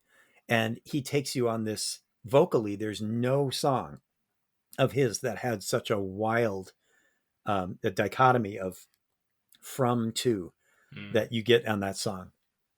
It's a Um, journey. It's a Yeah. big it journey. really is a journey, that song. Sure. Yeah. I think our empty room from C Note comes Mm. close. And I've heard lots of empty room played quite a few nights, and he gets quite close to that kind of range because it does start in that kind of that delicate It's piano aspirated note. tone. So it's a whisper tone. Yeah, It comes from, yeah, there's no hard glottal stops. It's all aspirated, and it's very breathy. And you're right, it does take you on that same kind of thing. And I'm actually a little fun fact about that song is that anytime you hear the version with the big fat kick drum, the live version, yeah, that was that was quite accidental. We were rehearsing The Question of You, and we didn't have a sample for the kick drum like it is on the record. On the record, the song The Question of You is a slowed down snare drum. So the kick is an actual Lynn snare slowed down. And I didn't have that. We didn't have that ready. So I came up with an effect in my console, in my sound desk, that created that sort of sound. So when you hear Empty Room, it's only because we were rehearsing Question of You and he went into Empty Room and I started with that sound. And so I didn't want to take that sound off. So I just let it go. Wow. That's the right move to make. So when you hear Empty Room on a record, it showed up on some best of record or something, the Empty Room Live yeah. 2002. And that was my mix of it. And it's that kick drum is only because it was quite accidental, but I knew enough to not change it during the song. Happy Oh, accidents, man. That's Happy right. accidents. Yeah, yeah. It's amazing. oh, Just one thing I wanted to ask that all this plethora of live music, consistent innovation, various styles, and so on and so forth. I read an interview or listened to, I can't remember, but Alan Leeds said that over his tenure of sort of the road manager stuff, he was saying that were somebody ever to truly start digging through all the concerts that have been recorded, you could sort of release a live anthology, the likes of which would be just so, so untouchable and never sort of to be repeated of consistent innovation and different styles of music and different sort of ideas of tours and what have you. I know I seem to remember you talking about on another podcast about like over your tenure, all these dats that were going back to the vault and so on Yes. and so forth. I mean, what would you feel? What would your feelings be about and towards that sort of product and presentation of a live anthology? Because that's one of the seeds that was planted indirectly in my head by Alan Lee's, which I've always thought, oh my god, if they actually did that specifically, and I appreciate to this day it's massively difficult because there is so many things that so many people want, but my word, that could potentially be huge. It could be huge, and no one really knew better than Alan because he was there during all that stuff. And Alan's a good friend. I appreciate his thoughts on that. He's a very thoughtful individual, and he has a great sense as well about where Prince's place is in the history of. Now, there's a guy who really knows the history of music, and especially the history of jazz music. And so you're talking to sort of a professorial understanding and knowledge of music history, and so Alan would know where to place that.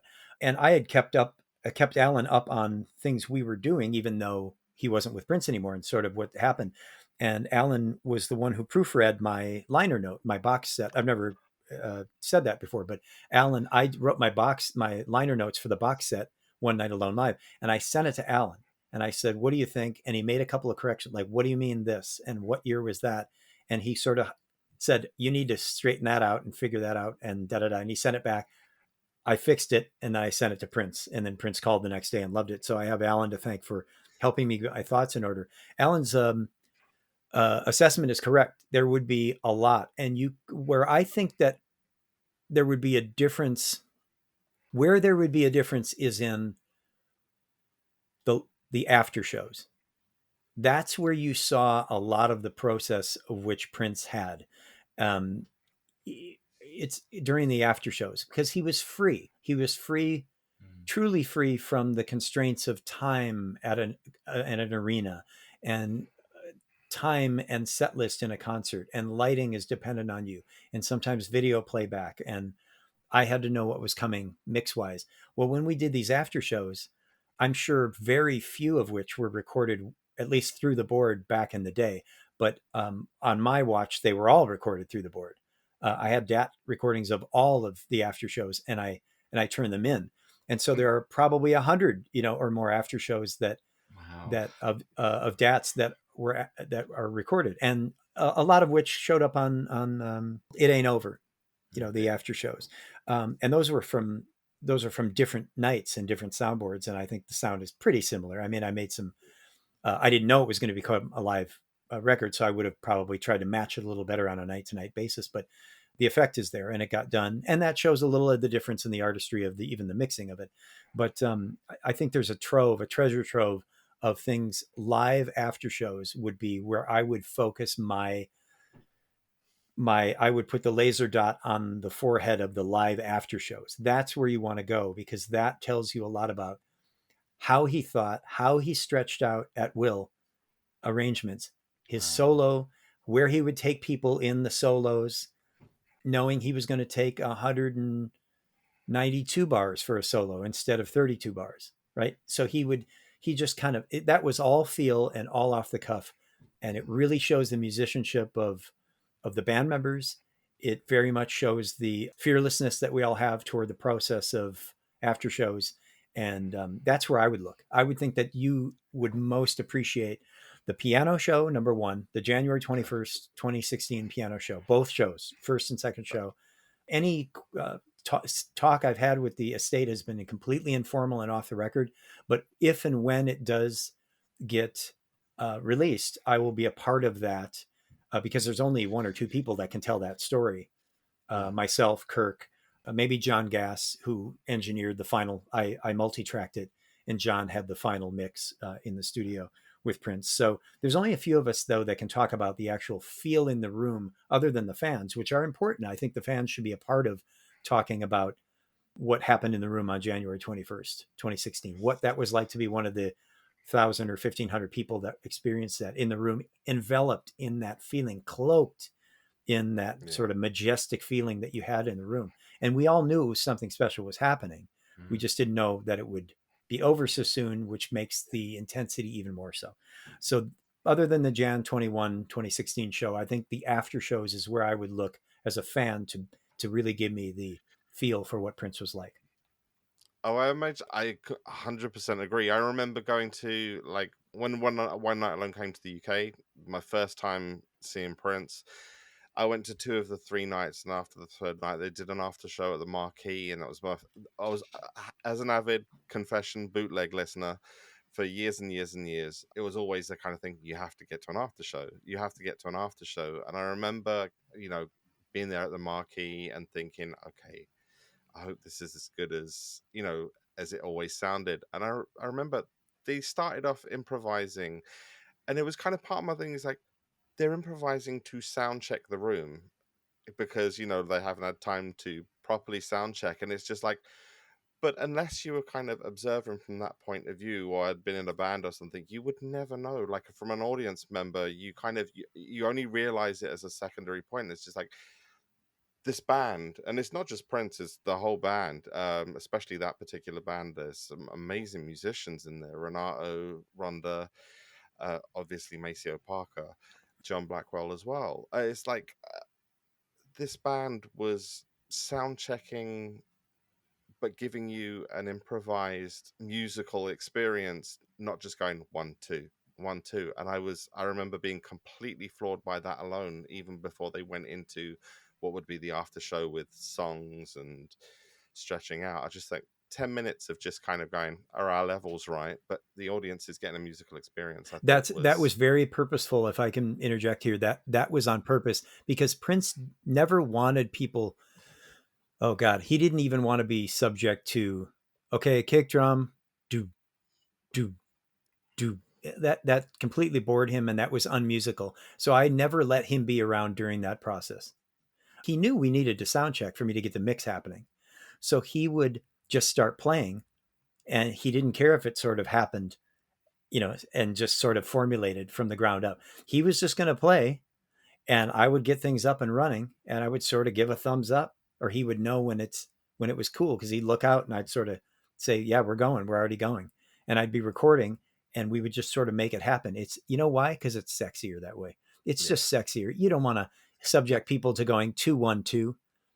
Um, it's just it's not cool and it's not sexy. And Prince was always cool and sexy, so he knew even how to get sound checked in a room with people Yeah. already in the room. Now, if the Yeah. crowd hadn't been in the room, he might have said, "Are you sound checked yet?" And I would go, "No, John, give me the kick, give me the snare." But with people there, it was all a show, and he was going to make that part of the show no matter what, even if you heard the levels kind of turn up as I went. So that was all on purpose. That was all by design. And Prince was. I even teach musical directors nowadays, and I'll say teach because they don't know it. If a band is jamming, right, during rehearsal somewhere, I'll say, hey, for your consideration, you might want to say on the one, and then the band stops on the one, because otherwise they just go, okay, okay, hold on, hold on, hold on, and she or he will say, hold on, and then it just sort of ends, and it's not cool, and it's not musical. And I think WWPD, well, he would tell that musical director, say on the one, the band will hit on the one, and then you're keeping everyone in a really highly stylized musical frame of mind. That's just a good idea. I'm sorry if you don't agree with it. That's a good idea. So when you do that and then you further it along, well, what's the next step after that? Well, the next step after that is the artist being able to musically direct the band and say on the one, and step this time the artist can go like Maxwell did, kick drum on the one, and so Maxwell got that vibe, and he started to do that after I told Daryl, his Daryl Diaz, his great musical director, hey Daryl, you should do this. Then we started doing it, and then Maxwell felt that Prince in him, right? And and so he started to do it, and then he could start to conduct the bands and do hits. And I'm not saying the end game, the end result in everybody's tour is that they sound like Prince, but it is a more musical way to rehearse. Is just keep people focused, keep things on the beat, keep in tempo. Musicians, a lot of time, it's like herding cats, and you need to Yes. keep them musical, because what they'll do is they'll say, okay, hold on, and as soon as they say hold on, a guitar player will play a little bit longer, and a bass player will do a little run, and Yeah, a yeah. drummer will go dak dug dug dak dak dug dug dak dug dug, and you Oh, go Oh, when really the Scotty. musical Oh director just man. wants to say stop. Everyone stop. I'm thinking yeah, now. I have to think this through, and it's a very efficient and cool way of doing that. Now, is that taught Yeah. is that taught at Berkeley? No. no, Is it taught at any sound school you could go to? No. It's an experiential thing. And I have it. And if that's the only thing I could ever do to push Prince forward, is have people stop on the one so that a musical director or an artist can stop and have quiet and think.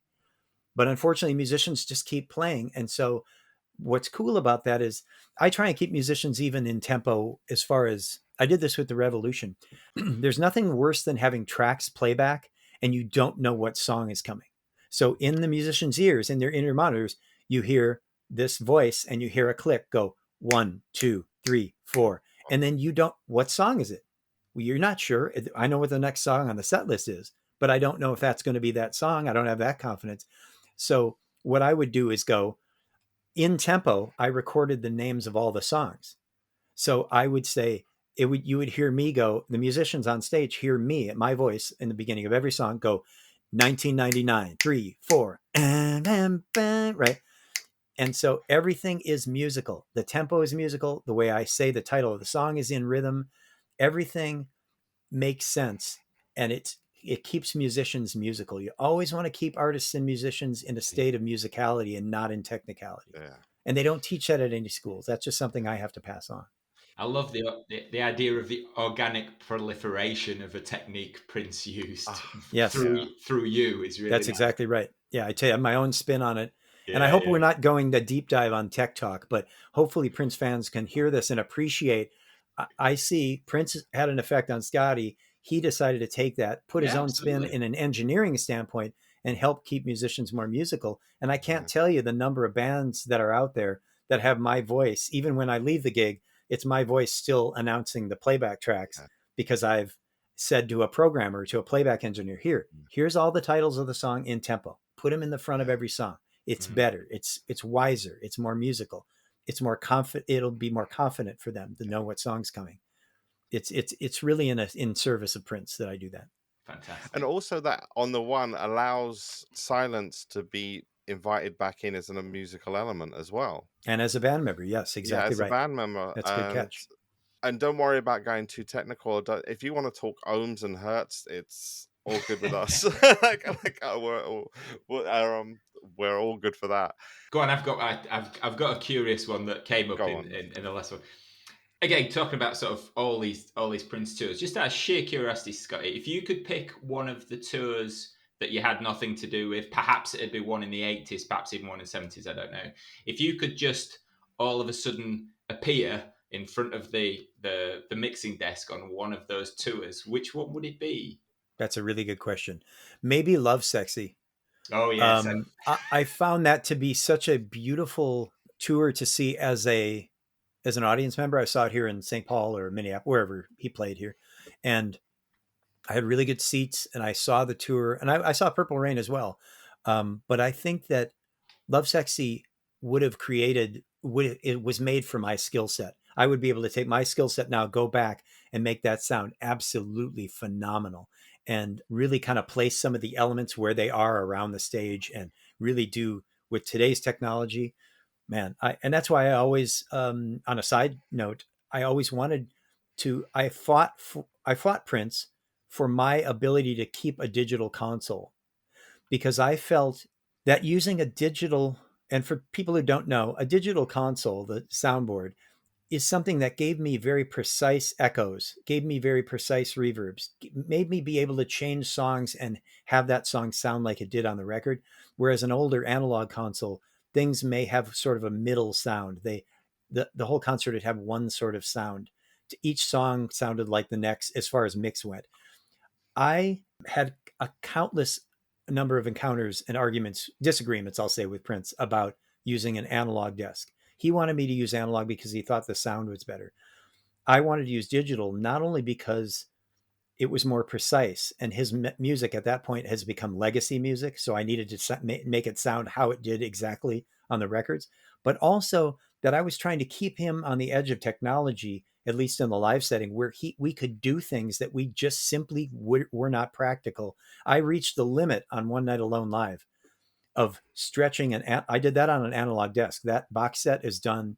The first two Right. discs anyway. No, actually all three discs on that box set were done on an analog desk. I did things which were basically revolutionary as far as pushing things to the point of being able to do things so that they were sounded different every song and could but still have an analog desk. That I felt that the change to digital console that would provide all the musicality, all the resolution, all the practicality of the ability to go from one country to the next and use a different board but have the same mix. I felt it was more important to the crowd and to the music itself than it was a hindrance by having, air quotes, Mm. not as good a sound. I don't buy that for 1 second. And the reason that Prince didn't want to use a digital desk is because he was afraid of having to learn how to mix on a digital console. That's the bottom line. And he didn't want to have to walk over and figure out to go to a different screen to turn it up in his monitors, right? He was comfortable around an analog console. He didn't want me to use it. I'm glad I did because I think it made a difference in the precision and the sound. And you listen to 2004 Musicology, when he did Whole Lot of Love, and I did that long echo on his guitar that kept descending. Whoa, whoa, whoa, whoa. There's no way we could have done that song followed by Take Me With You and have me be able to switch in time to Yeah. make that change occur. It just wouldn't happen. So I kind of got lost in the weeds here, and not to be too technical, I fought for the things I needed to keep the artistry that I was doing out front alive. The same way you wouldn't tell Morris what keys to play. And I didn't, as I told Prince, hey, I'm not telling you what guitar to play. Please don't tell me what soundboard to play, because that's all, after all, it is a musical instrument. Yeah. Mm-hmm. Do you think it was just kind of a patience? Prince moving too quickly to learn something new with new technology, or do you think it was kind of like there's that kind of thing? I look so good at everything, I don't want to look bad. Yes, that's what it was. I mean, Yeah. it's not it doesn't take a degree in psychology to know that Prince didn't want to be bad at anything. What he didn't want to do is have to take a lesson from me. He didn't want me to have to go, okay, and you want to get to the EQ? Okay, touch this screen, and then you can go and see, I can do it right here.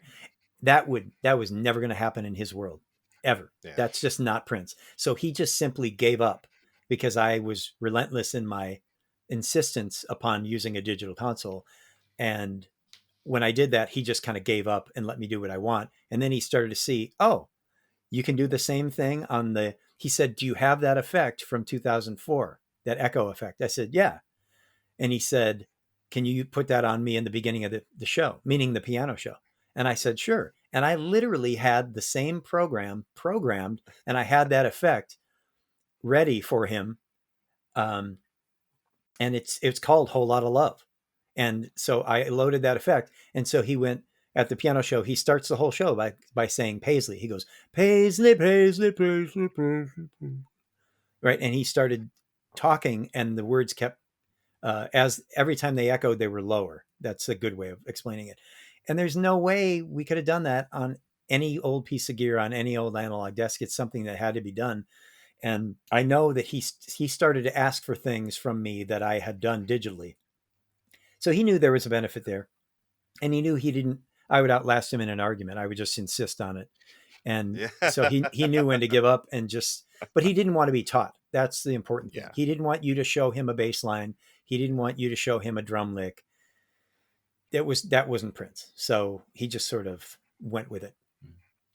I remember having that effect, that lowering delay effect on an old Zoom unit that I used to have as like my first like guitar multi effects unit.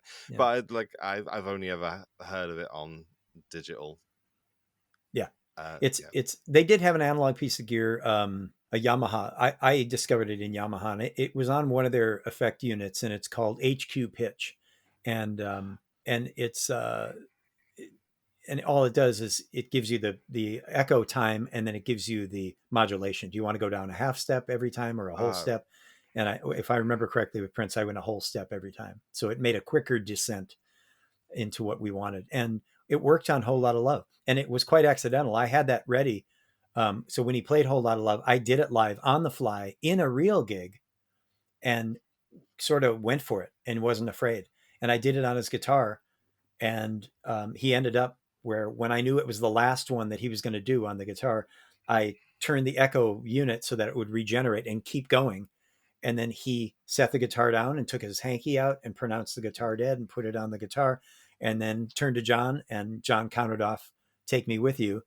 And I hit recall on Take Me With You, and all the effect went away. And we went into Take Me With You. And it was after the show, he wanted to talk to me, and he was like, good looking out. He used to say that, good looking out on that effect. And I was like, cool, man. So I knew that was going to stay. And that was just a sort of a, moment of fearlessness that I had. Like, I can do this. This is just like Bunkers. He used to say that.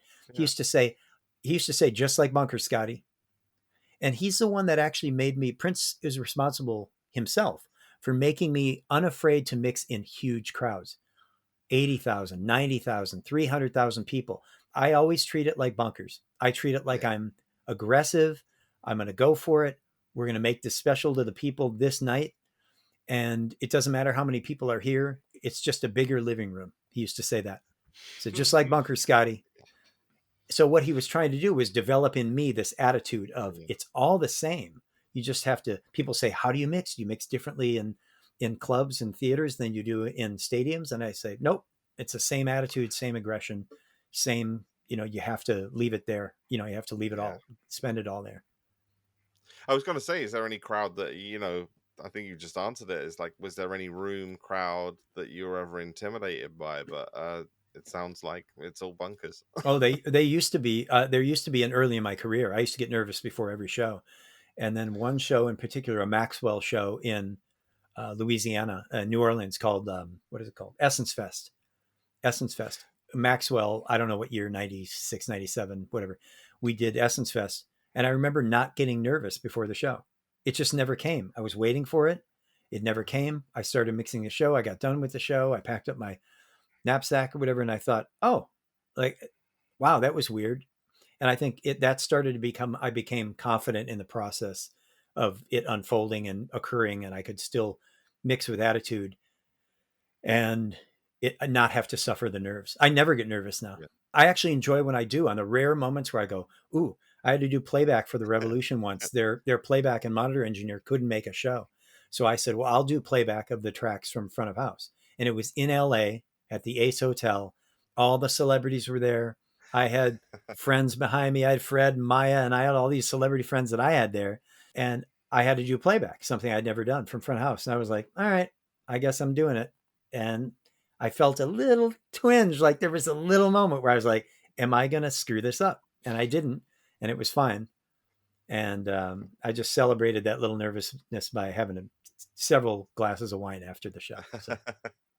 Did you do the Grammys, like, because there was the big Grammys thing in LA where like Sheila Revolution, Mavis Staples, and yes, I did. I did do that. Princess as well. Not to discount Maya Rudolph and Gretchen Liebram and their band. So the Revolution backing up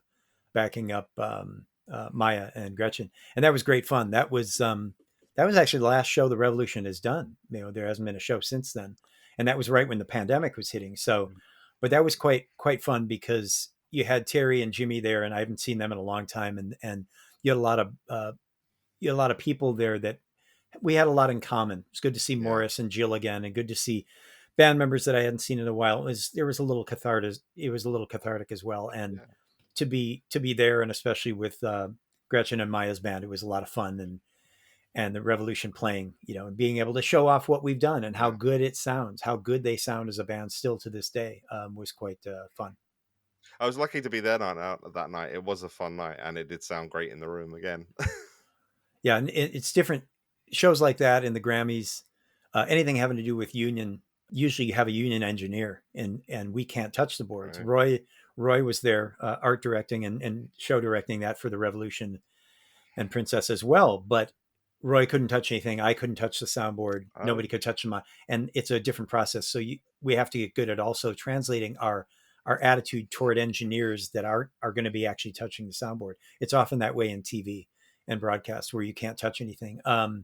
That's just another period of adjustment that we have to make. And I certainly could have thought that in the room it could have sounded quite a bit better Yeah. than it did for Princess and the Revolution. But you kind of have to just take it as it comes and get your victory on the other side. You can't win them all. It's also hard to like for people that didn't know who weren't there that with the TV filming, some of the songs were recorded twice. Right. In between acts, there's a TV show, so it's hard to keep that energy of a live show going in Yes. some of those kind of contexts. But well, Prince always fought for it on TV shows. If you notice, when Prince did Arsenio, anytime he did the Tonight Show, he always had them light it like a concert, and he personally would go to the lighting engineer and the lighting director at the TV show and have a meeting with them and say, listen. And they were always in deference to him and in regard, like they were always a little nervous, candidly speaking. And he would say, I want you to light this like a concert. We are not doing a TV show today. We are doing a concert and you're going to light it like a concert. Do you remember what it's like to do that? And they go, yes, sir. And he goes, yes, sir. Okay. Well, let's see it. I want darkness, because he considered darkness an element. And so does Roy. And I think Prince kind of got that from Roy, if I'm not to be too going out on a limb and saying that. But darkness is a light. Darkness is a color. Darkness, blackness is an element. And the absence of light doesn't mean it's just dark. It's, Prince used to say, just make it dark at the end of every song, because every song is a chapter and you need to close out every chapter with darkness. And within that darkness, Prince could talk then.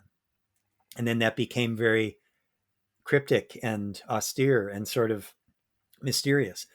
And Prince got used to talking in the dark at a concert, and he felt comfortable there. Even when he was in a full-on jam, he could tell the lighting engineer, turn off all the lights, and they would just turn into blackness, and they could just jam for a while, because he wanted the focus of the crowd to be not on the band, but on themselves, and so they could dance. Right? This is a very complex, multi-level, multi-dimensioned person that understood what real value is in a live setting. Truly a revolutionary in live performance. And he 100% agree, as somebody who only ever experienced it from the point of view of the audience. He used silhouette really well, and it's like he did use that, like the darkness and the blackness, in the same way as kind of visual silence, like in the same way that he used silence in the music, and the strong way he used silhouettes for openers in kind of backlighting it.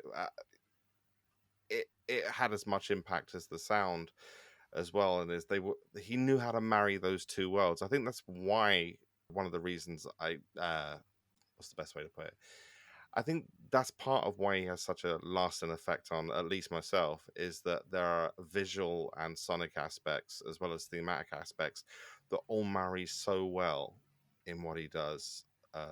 There's visual colors and sonic colors, and they never clash. Mm-hmm. And he knew he knew the right image for the right sound, and even if they were coming from two different places, he knew how to make them not fight each other. And I think was always a fantastic thing to experience from the audience. Agreed. And when you have people that really have mastered what they do the way I have and the way that Roy Bennett has, and you can actually utilize those people to their full potential, it's interesting to me. It's actually it's a hard question about which to think, is what could Roy, Prince, and I put together now?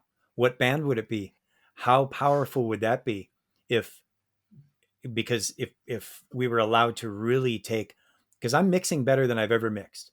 And, they say youth is wasted on the young. I did a good job and I kept it together when I was young, but I know so much now and I have so much to give, and I listen better than I ever have, and listen to what people want and why they want it. And to hear somebody like Gaga say, I want you to make my mix sound like a lavender knife, or to have Simon Le Bon say, I want my voice, it sounds green now in my ears, I want it to sound blue, sky blue. And I said, I know what you mean. Let me work with the monitor engineer. Or to have someone know how to describe what they want and be able to facilitate that. Only an experienced person can do that. Only someone with experience at doing it can do it. And I would love to be able to still do that with Prince. And maybe somehow that live piano show, taking that on the road and playing it back for people, the multi-track version of it, I would have to get from the estate and put it back into a computer and play it back through my soundboard and actually do that with an empty piano on the stage. There'd be a lot of Oh, tears, um, yeah. but it would be so beautiful. And maybe we could even do it with, I'm riffing here. This is my version of Yeah. jazz, could be right. Oh, But you come have on. video in the background, and then interstitially between songs, you could have people from Prince's past talk about the history of that song. Yes. And then Yeah, you could Yeah. and then you could go to the next song where the spotlight would hit this piano again and the visual would go to black, and then we could do the next song and it could go back and forth. Come on, that stuff writes itself. Yeah. That's Prince speaking through me. That's the Yeah. way it should be done, and that's what I can have to offer. And that would be, for Prince fans, unbelievably valuable to as a part of closure for them, because all of us are still a little reeling in our different Yeah. ways. Very few people with whom I come across whom I travel across their paths and they say, I'm cool. It's all Yeah. good with me and I understand it all. They all have Yeah. something there. And I think this would be part of the satisfaction of people being able to experience Prince live without having to be able to be there. I 100% agree with you on that, because just from going to like fan parties and things like the MPG gigs, Revolution gigs, and even like Judith Hill, Ingrid Chavez, I got to see an amazing concert by Ingrid Chavez. That was Mm-hmm. fantastic.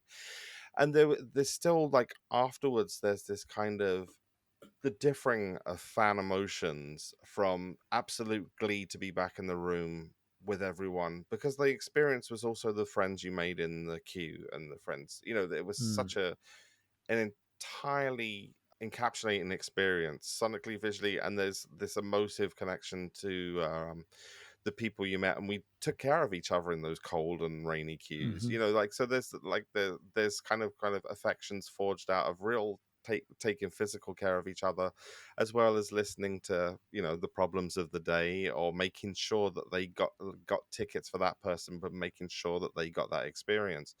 So the differing levels of just emotion, just in a regular Prince party playing normal music, I think what you're suggesting is an incredibly powerful experience. I think you might devastate some people, to be quite honest, because Mm-hmm. I, my experience watching that piano show at Paisley Park, I can just say, when we were on our way in, they were handing out tissues to people, Mm. and I always had this kind of blasé thing of like, I've watched. I've watched Prince a lot. I really have. And I've listened to some of the bootlegs of those particular shows. And I was like, I'm okay. I'm just going to sit here and I'm just going to enjoy watching this in a kind of geeky musical appreciation way.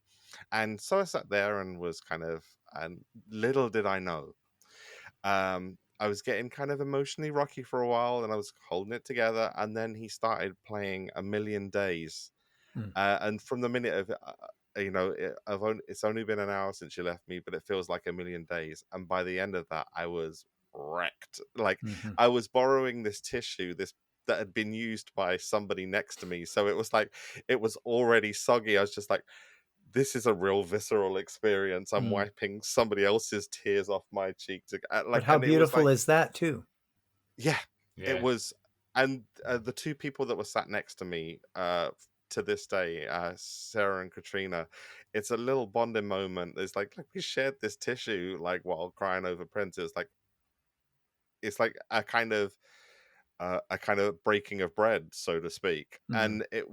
And then when he played Anastasia and was singing these songs like Liberate Me, and it was just like the take on such a new meaning in the Mm-hmm. context, because everything does after death, and it was just like, this is such a powerful thing just to watch. Yes. But I would say, how would you, because you're going to be behind the desk and you're going to have that, how are you thinking that you're going to be with that experience? Because you will be of service, and you'll be of service to many fans who would love that experience. But there's also, as somebody who's grieving an actual person, how do you think that being in the middle of that will be for you? I'm sure it'll be conjure up all sorts of feelings um, from that night and from the different nights. And I don't know. I'm not sure. I don't know how to answer that. I would probably have to be in that moment to experience it. But he certainly, especially in the piano stuff, he had a lot of emotive content during the Paisley Park show, and then taking it on the road until I left him in New Zealand, and that would it's putting my producer hat on, right? It's like Yeah. I'm trying to make all this up as I go, but having interstitial interviews with artists that appreciated him talking about each individual song, I think that would be a nice touch. Not just what they Yeah. thought of Prince, about the story of that song, the Mm. story of that particular piece of the show. The thing I wouldn't want to do is see a video. We only shot multi-camera video at the Paisley Park show, from what I Okay. know. Um, I don't know what they did in Oakland and at the US shows. I don't think they did.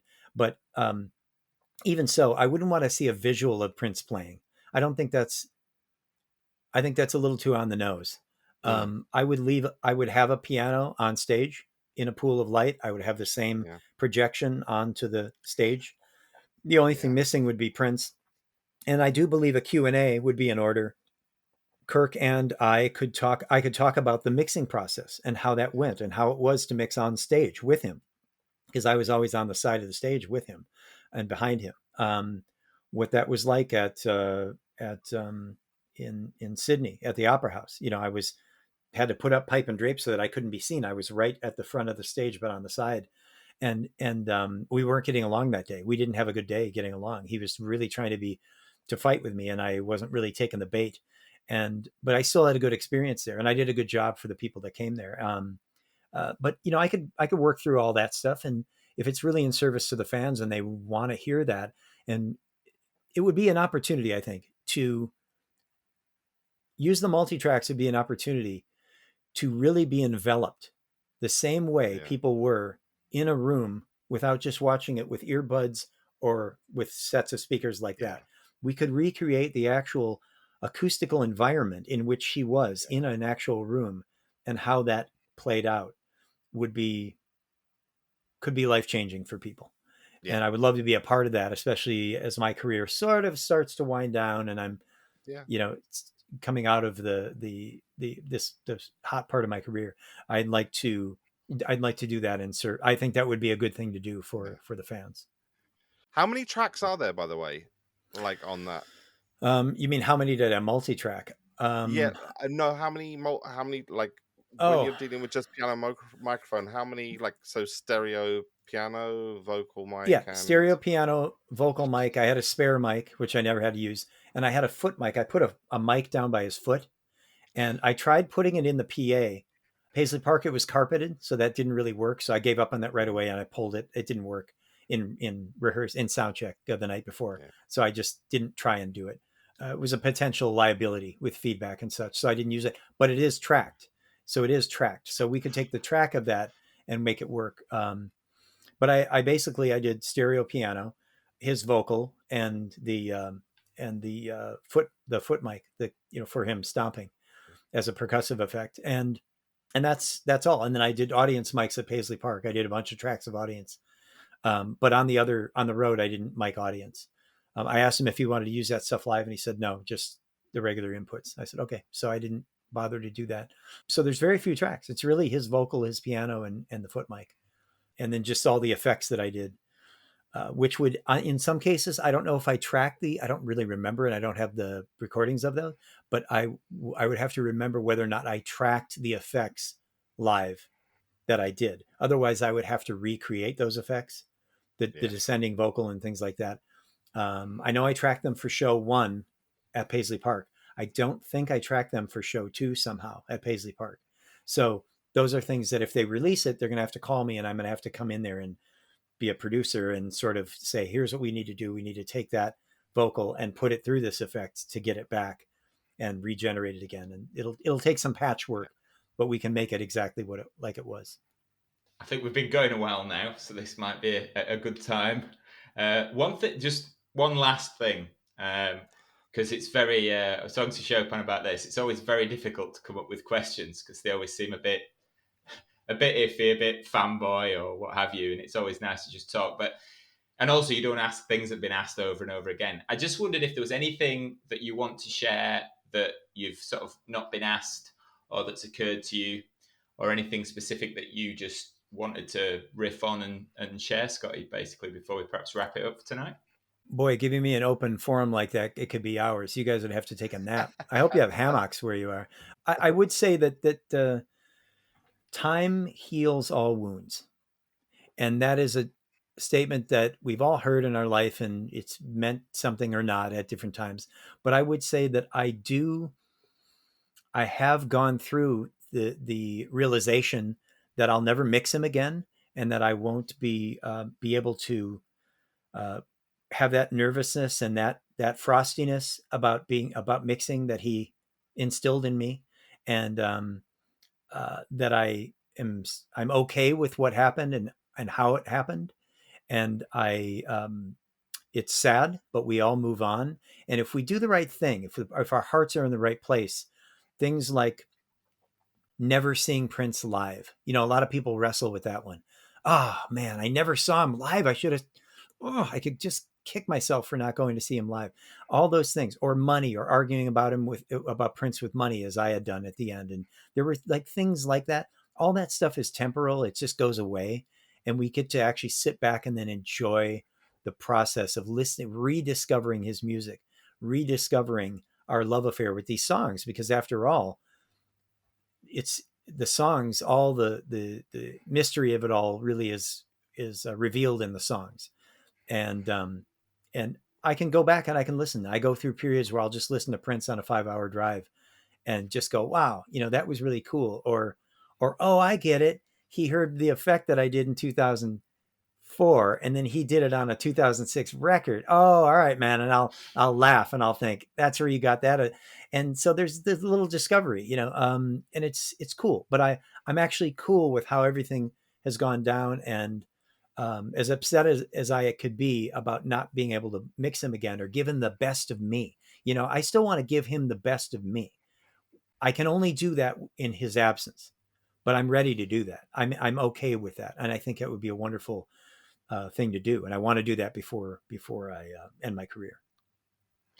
Scotty, it's been beyond a pleasure, mate. I just so love that you're continuing to genuinely endeavor and doing your job, even though he's not here in many ways, and that's just so nice to hear.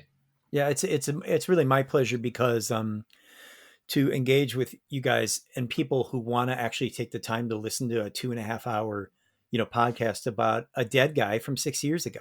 It's like, what could be interesting about that? But people do care. They do care. Prince was special. He was somebody who helped shape our sense of male, female, or am I straight or gay, or am I black or white? All these questions that are so tangible now and so important to so many different communities of people. In my community, in gay community, in the communities of color, all of that stuff is really particularly poignant and is meaningful now. And to have people still want to be interested in listening to that and talking about it and listening to each other about it, I think the honor is mine to come on and spend time with you guys.